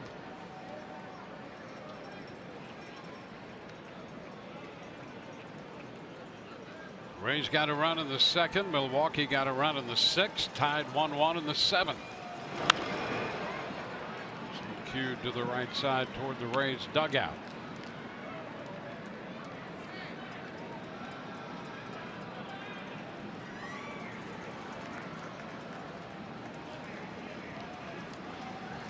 Sogard on deck. And a wave and a miss. He struck him out with that slider at him. Reaching 2 strikeouts in the inning. 7th inning stretch time in a 1-1 ball game.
Yesterday's game last evening, 3-0, and this one is tied 1-1.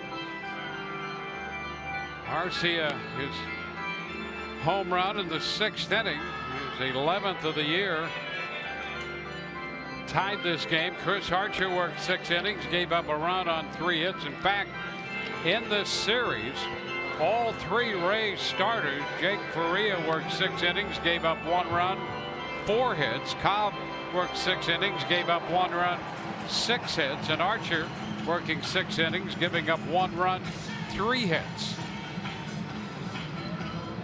So we go to the bottom of the 7th inning.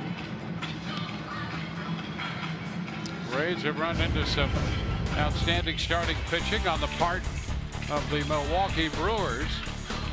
Here's our showstopper, Dwayne. Chris Young, bottom of the 1st. A 2-run jack for the Boston Red Sox in their game against the White Sox, giving them an early lead.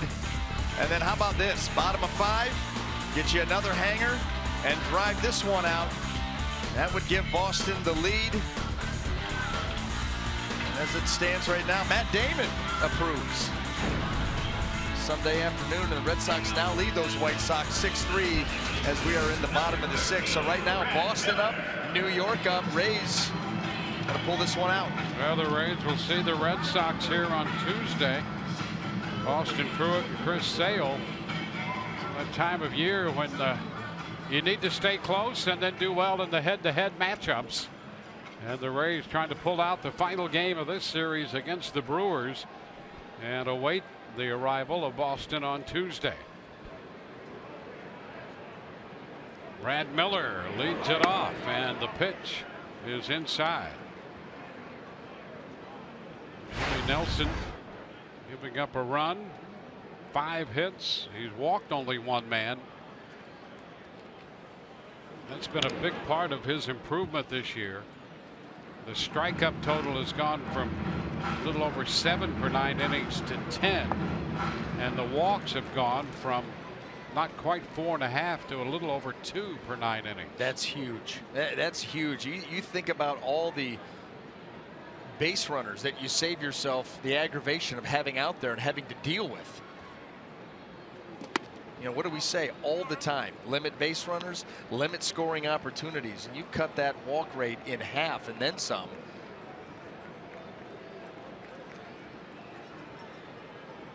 3-0 the count to Miller. He takes a strike now. 3-1. Well, you couldn't ask for much more from the Rays starters in this series. 6 innings, 1 run. They have thrown the ball extremely well across the board, giving their team a chance to win. Ground ball right side. Arcia is out there from short right, and Miller getting into the shift is retired for the first time. He had walked and singled. 1 away. Wilson Ramos. It's so funny, and you think about the job that the Brewers starters have done. Ran into Bill Schroeder, the analyst for the Milwaukee Brewers, and he's like, what is this, the World Cup? Can't score. Yep. 2-0, 3-0, 1-1.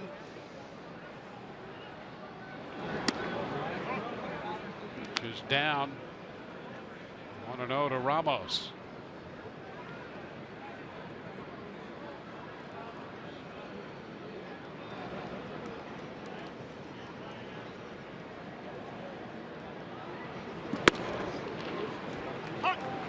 One of the Rays with a run in the 2nd inning snapped a scoreless streak of 21 innings. They've scored 1 run in their last 26 innings.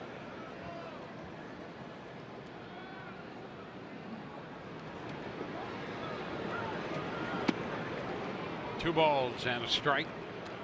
It's something that you know is not going to continue, but you'd like to see him snap out of it like now. Yes, maybe this hitter. Nice. 2 balls, 1 strike. And a foul up the right side, deep into the seats. Squares the count at 2-2. Malik Smith is on deck.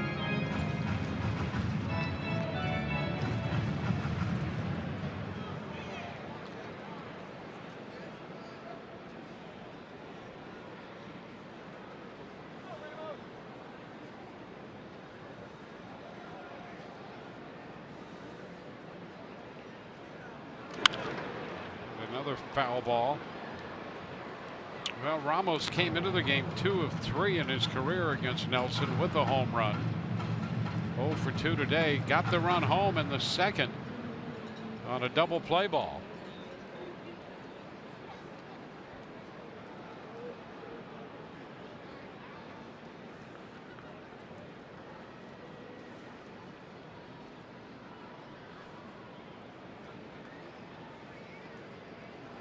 Swing and a miss on the pitch up.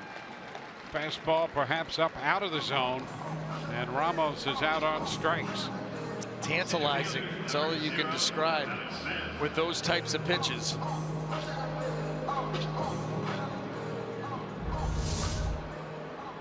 There's the heater, and there you're going to see the location. That ball seemingly has that rise to it. It just doesn't come down. Here's Malik Smith.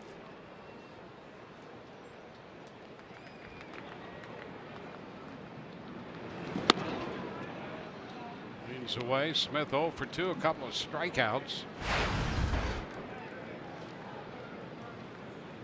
He was 2 for 4 in the first game Friday night. 0 for 2 with a walk last night. 0 for 2 today. Ground ball to the right side, backhanded by Aguilar. Throw to first, out.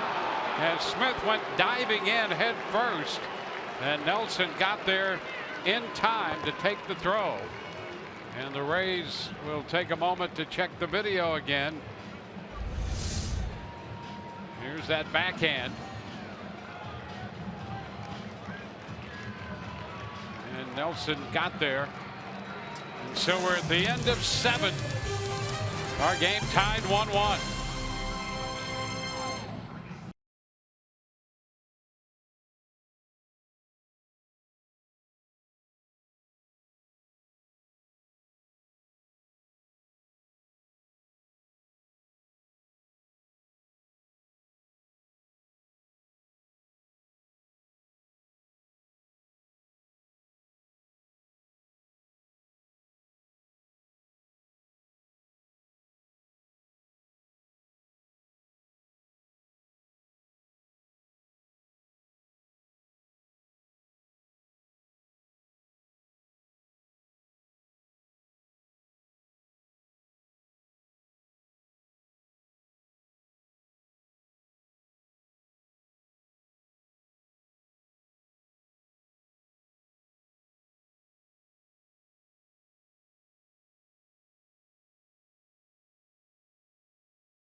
We'll have tomorrow off, and then Tuesday night it will be the Boston Red Sox in. We'll be with you at 6:30 at the beginning of our coverage, and Austin Pruitt will make the start, taking with him his record of 6-3 coming off the great start in Houston. It will be Pruitt against Chris Sale. And then Jake Odorizzi back off the disabled list to face Rick Porcello on Wednesday. Our coverage begins 6:30 both nights. And Austin Pruitt's like, really? Okay, so Dallas Keuchel, and then I'll go Chris Sale. Or just mow through the best lefties in the league, one after the other. Well, it worked the last time. Listen, if you don't give anything up, you got a chance. At a no decision. Dan Jennings Pitcher number 3 for the Rays on to face Sogard, the left-handed hitter. It's a strike. It's 1-1. Travis Shaw due next. The Rays had Jennings and Hunter up in the bullpen, and Tommy Hunter stays up down there.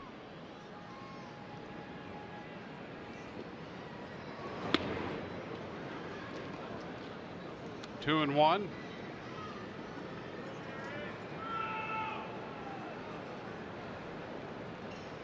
Well, a tie game in the 8th.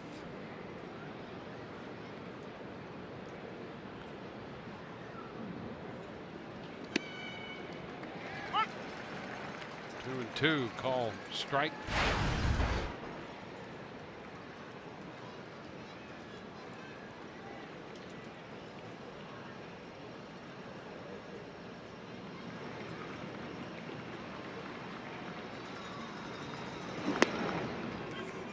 Count goes full. Having a hard time right now trying to keep that breaking ball on the plate, or at least close to the plate. Big bend in it for Dan Jennings.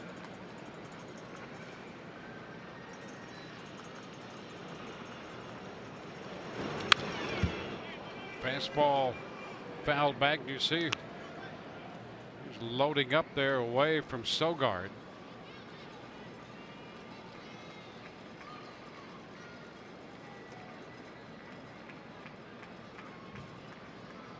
That's Travis Shaw, the on-deck man.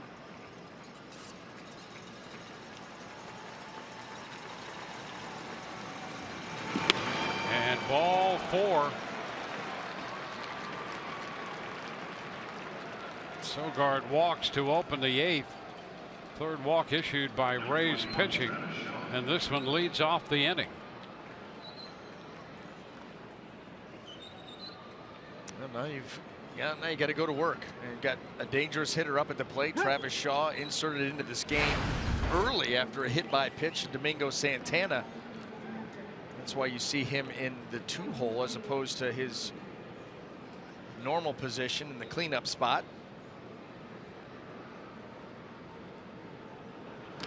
Ground ball headed to second. Miller Echeverria 1, first base 2. Well, the leadoff walk erased on the very first pitch to Shaw. Jennings throws the double play ball. Oh, that was pretty. Yeah, the leadoff walk disappointing, but you come right back, make a nice pitch, and you get the chopper easy for Miller to handle, and you're out of the spot and out of the game. Well, 2/3 of an inning for Jennings. The right-handed bat of Ryan Braun due. And the Rays want the right-hander Tommy Hunter. Call to the bullpen brought to you by the Florida Lottery.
Two-thirds of an inning, giving way to Tommy Hunter.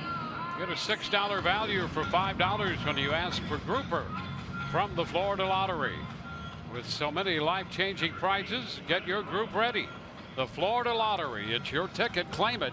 Must be 18 or older to play. Play responsibly. Now Tommy Hunter to match up against Ryan Braun. 41st appearance for Hunter. Now he has been just awesome here lately for the Rays. I shouldn't even say lately, it goes back a while, but 41st appearance, great ERA, been very good with the fastball, the cutter, the breaking ball. This pitch, a fastball, ball one at 97. Yeah, he'll get that velocity with the fastball there. He'll throw the cutter 94, 95 and get some significant movement for a cutter. Broken bat and a hopper past Longoria. Out of all that, Braun breaks his bat to get a base hit. He's hit the ball hard all series long and just gets this one to the left of Longoria and breaks his bat in the process. The goofiness of baseball. Look at that ball taking off in and just shattering that bat. And all the balls that he's hit off the barrel that have resulted in nothing. He hits that and is able to get it by the dive of Evan Longoria. The Brewers pick up their 4th hit. I'll tell you what, too, that ball had some weird movement coming off that bat. And you could see Evan even looking in like, whoa, whoa, whoa. Look, the trajectory of that baseball was off. Jesus Aguilar taking the pitch for a ball. He's 0 for 3.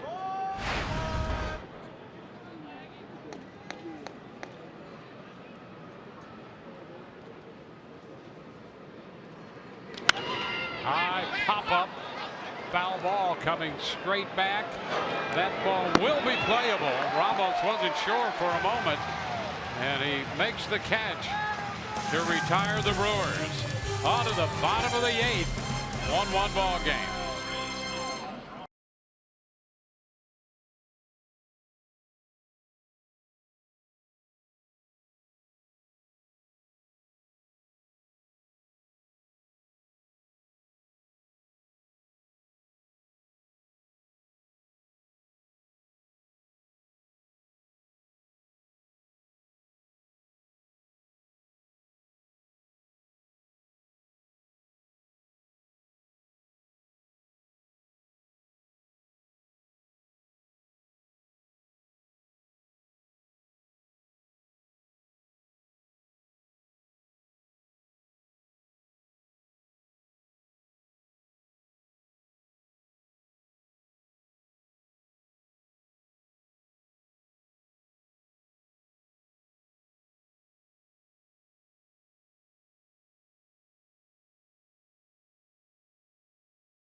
Fox Sports Sound is brought to you by your Southern Chevy dealers and by Geico.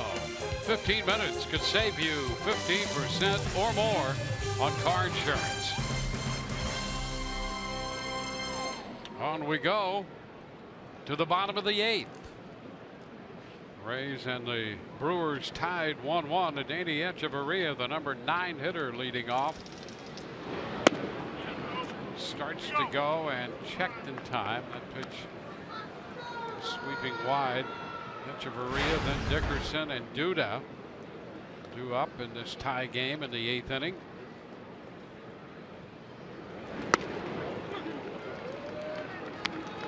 Nothing. Not just 86 pitches here for Jimmy Nelson, but you hope here that fatigue starts to set in, at least as far as, you know, making a mistake that the Rays are going to try to take advantage of. There have been few and far between of those here this afternoon. Capper headed to Arcia. His throw to first is in time. one shortstop to another. Nice, sweet, smooth play there by Orlando Arcia. Echeverria probably wishing he had a shot at that pitch back. That was a 2-0 heater right down Broadway. Jimmy Nelson, he gets enough little late movement. He's able to get those ground balls. Well, Corey Dickerson looking for his first hit of the day. Hit the ball to the track and left back in the third.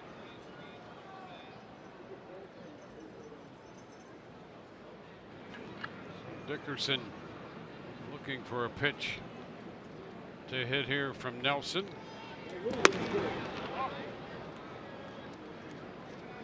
This ball misses.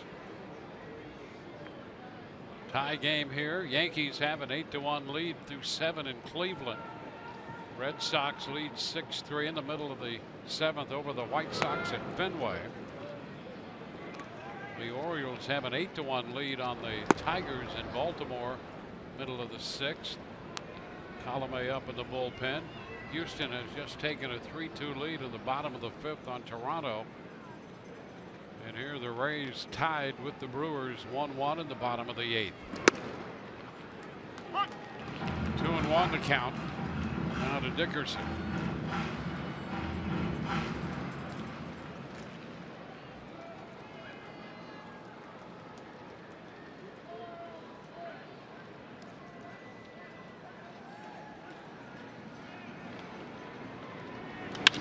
Dickerson toward the bullpen, and that one skips through and out of play.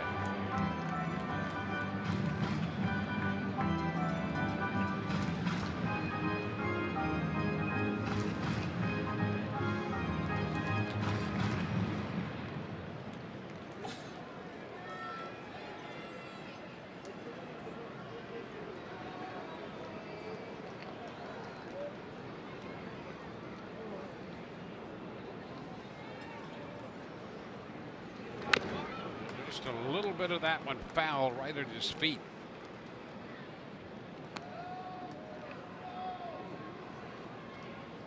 Duda on deck. He extended his on-game streak to 10 since coming to the Rays with a 6th inning base hit. He waits on deck. Dickerson fouled that one off his foot. Second he did time. that earlier in this game. Yeah, that brings out Kevin Cash and Paul Harker, because he did. This may have gotten the other foot, so now he's. See if he got the back foot. First one was the front foot. Oh, yeah, that's a direct hit and stayed right there. How many times have you seen a guy foul a ball off his back foot? Yeah, not very often. No. For sure. He said, "Can I hit from my knees? Is that legal?"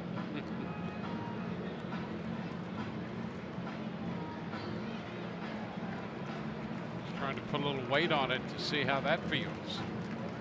Apparently good enough.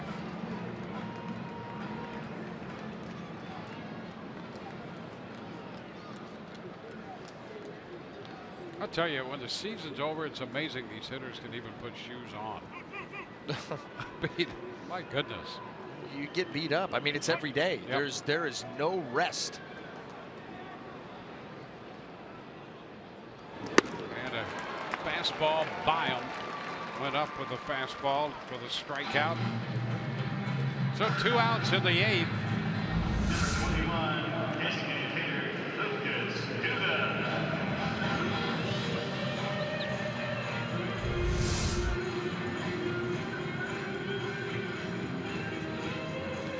Two outs.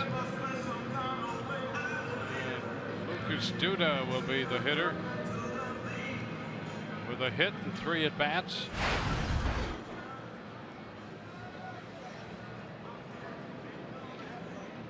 Now here we are this deep into this game, and the pitch count is just 93 for Nelson.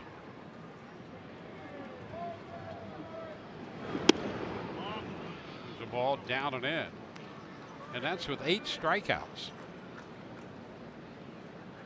You know, we have seen the Rays as a group very aggressive here recently, going after pitchers. I mean, right from Jump Street. You're a strike thrower, they're going to be swinging the bats. There's a shot toward the deep part of the park. That ball will one-hop the wall and bound out of play for a double. Lucas Duda stroked that one, boy. He still has that nice stroke. Hit that one to the deep part of the park for a double. Offensively, defensively, Lucas Duda, the one word you can use to describe him is smooth. He has just been smooth. That leg comes down on time, and he pulls the hands through, gets the barrel to the fastball that's up and somewhat in.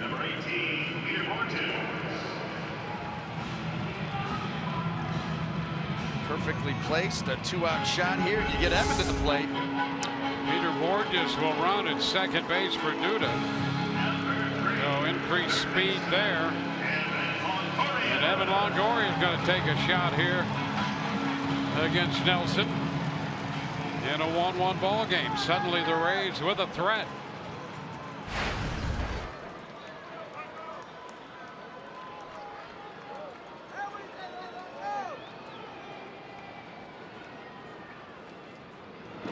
Pitch, and it's a ball inside. Longoria single to right in the 4th, hit by a pitch in the 6th. They scored a run in the 2nd. They left men at 1st and 3rd in the 4th, left a man on in the 6th. There's a strike. Stranded 4 in the game.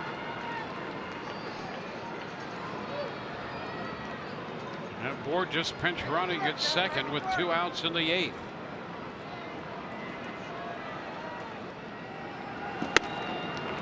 Evan takes a fastball too close. Boy, and I'll tell you something. These are high risk, high reward pitches by Jimmy Nelson. He continues to pound that fastball in. Now, if he gets it where he wants it, you can jam Evan. You can try to sneak that ball inside the swing and get a swing and a miss. But boy, if you miss just by a little bit, Evan's going to be all over it.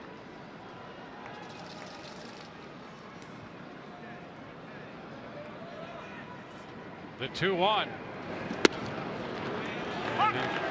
Throws a strike on that outside part of the plate. Well, the first 3 in, he used to set that pitch up there. He got out of the area and spun that slider right across the zone, the outside part.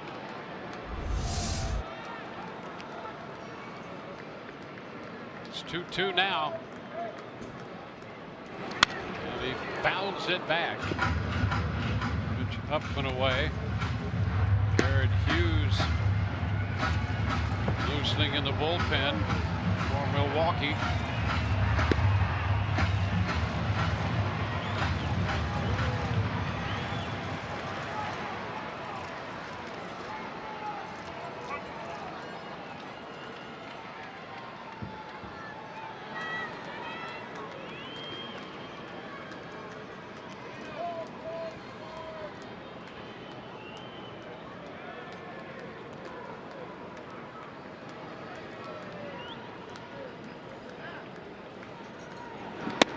Full count.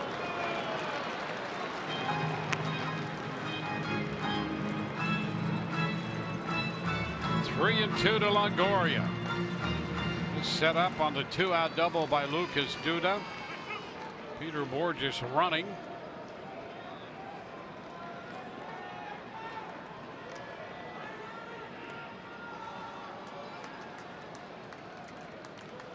And the 3-2. Little tapper foul. We'll see another pitch. Rays snapped a scoreless streak in 21 innings when they scored a run in the 2nd inning.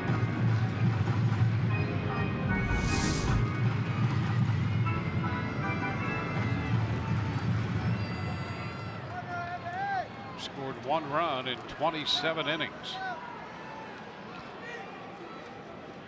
Potential go-ahead run at second. 2 gone and a full count for the 2nd time. Now a step back by Nelson. Nelson and Pena make sure they're on the same page. Hey, Peter Borges has been out there at second base for quite a while, and sometimes a pitcher out there on the mound can get a little bit suspicious, paranoid, whatever. You got a bad feeling that maybe some signs are being revealed or relayed. You come out. Got to make sure here, full count, it's big pitch.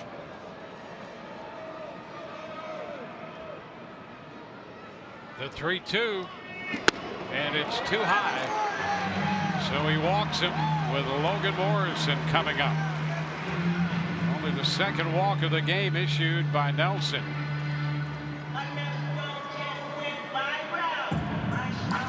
Longoria on for the third time at first. Borges is at second, and now Logan Morrison. Morrison picked up the first hit for the Rays when he opened the second inning, and he has scored the only run of the game for the Rays. He scored on a double play ball.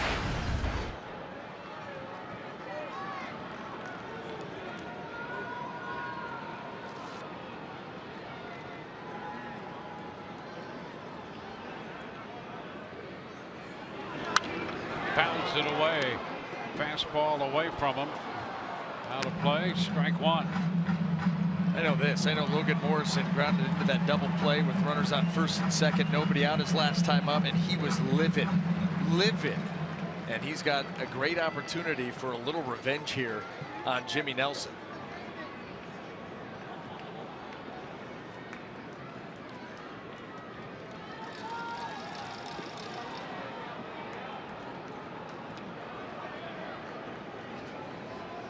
Back in. And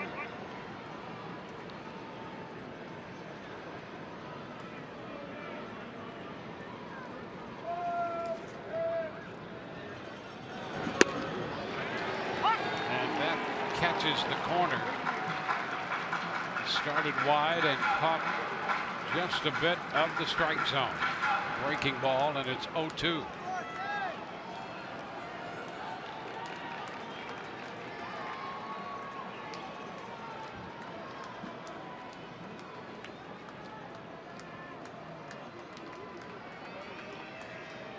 Had 3 hits in Friday's game.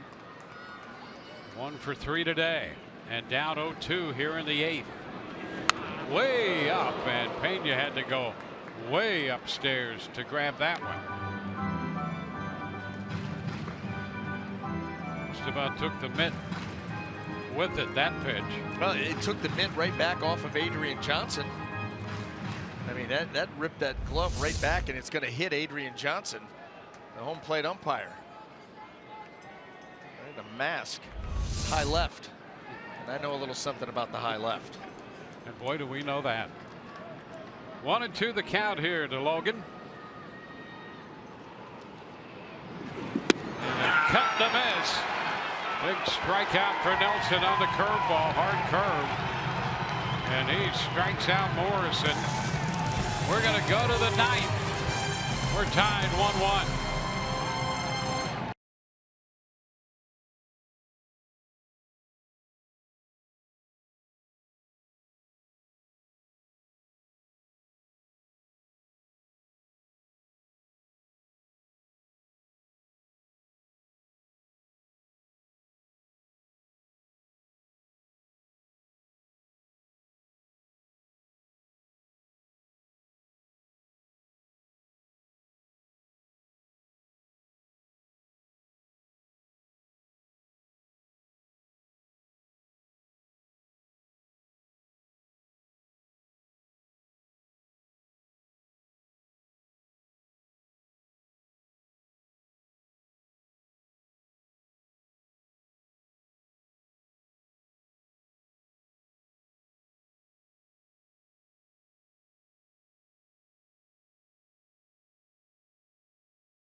a low-scoring series, and today more of the same. The Rays got a run back in the second inning on the double play ball from Wilson Ramos scoring Logan Morrison. And it was 1-0 Rays until the 6th when Orlando Arcia belted a Chris Archer fastball into the seats in left center to tie the game. And we're tied headed into the 9th. Tommy Hunter back to the hill for the Rays. And he faces Eric Thames to open the 9th. And a line drive into right. A base hit falling in front of Souza Jr. First pitch, a fastball, and Thames rifles a single into right. Man didn't wait around.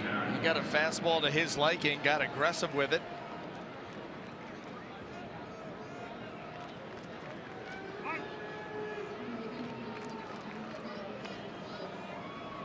Now the right fielder Perez up here. Hernan Perez, who's grounded out and twice has struck out. A man at first here in this 1-1 game in the 9th.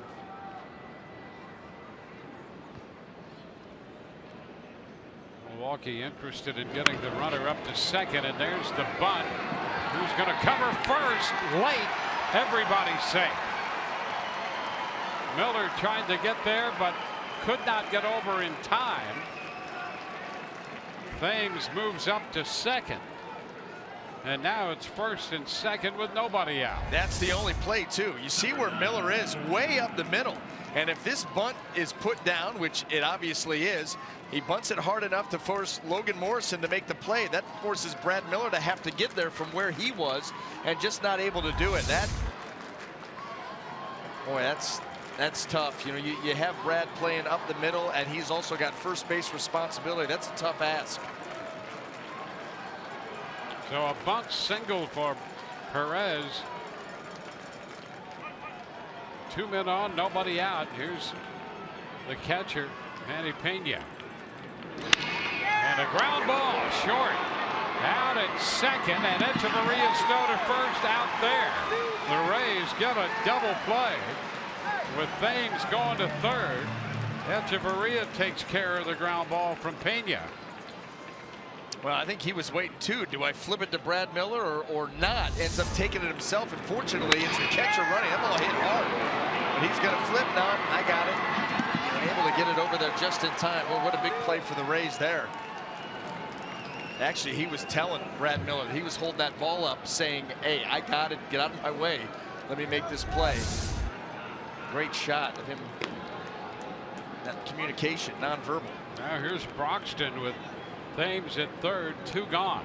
A cut and a miss, strike 1. How about all of this through the first 3 hitters taking 3 pitches? Thames singled, Perez bunted, Pena grounds into a double play. Broxton a chopper to third, Longoria's throw to first, and that takes care of Milwaukee. Turns out to be a quick inning with just a little odd twist to it. Bottom of the 9th coming. We're tied 1-1.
Fox Sports Sun brought to you by your Gulf Coast Honda dealers.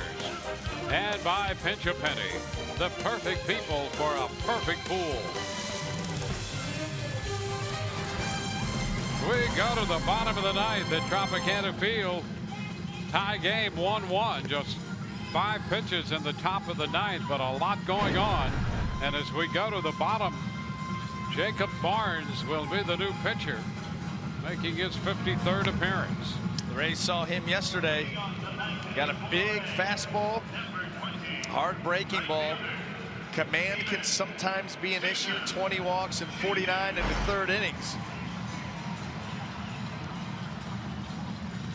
Rays got a chance here to walk it off and salvage a win in this series. Well, Steven Souza Jr. will be the leadoff man. The Rays have not hit a walk-off home run, by the way, since May of 2014 when Sean Rodriguez hit one against Oakland. It's about time. Steven Souza Jr. 1 for 3. The pitch is down and skips by Pena. Jr. reached on an infield hit in the 2nd inning when the Rays scored their run. That run scored on a double play ball. 8 innings for Nelson, 6 hits, a run. He struck out 9 and walked 2.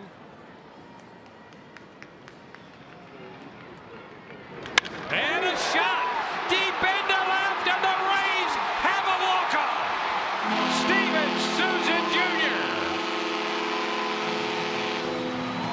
Rays win it. It's a 2-1 final.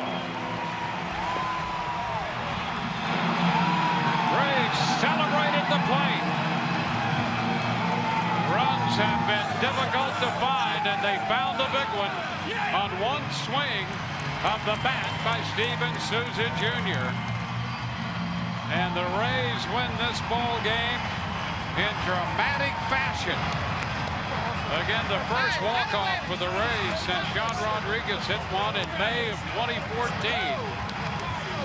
And the Rays get one from Steven Souza Jr.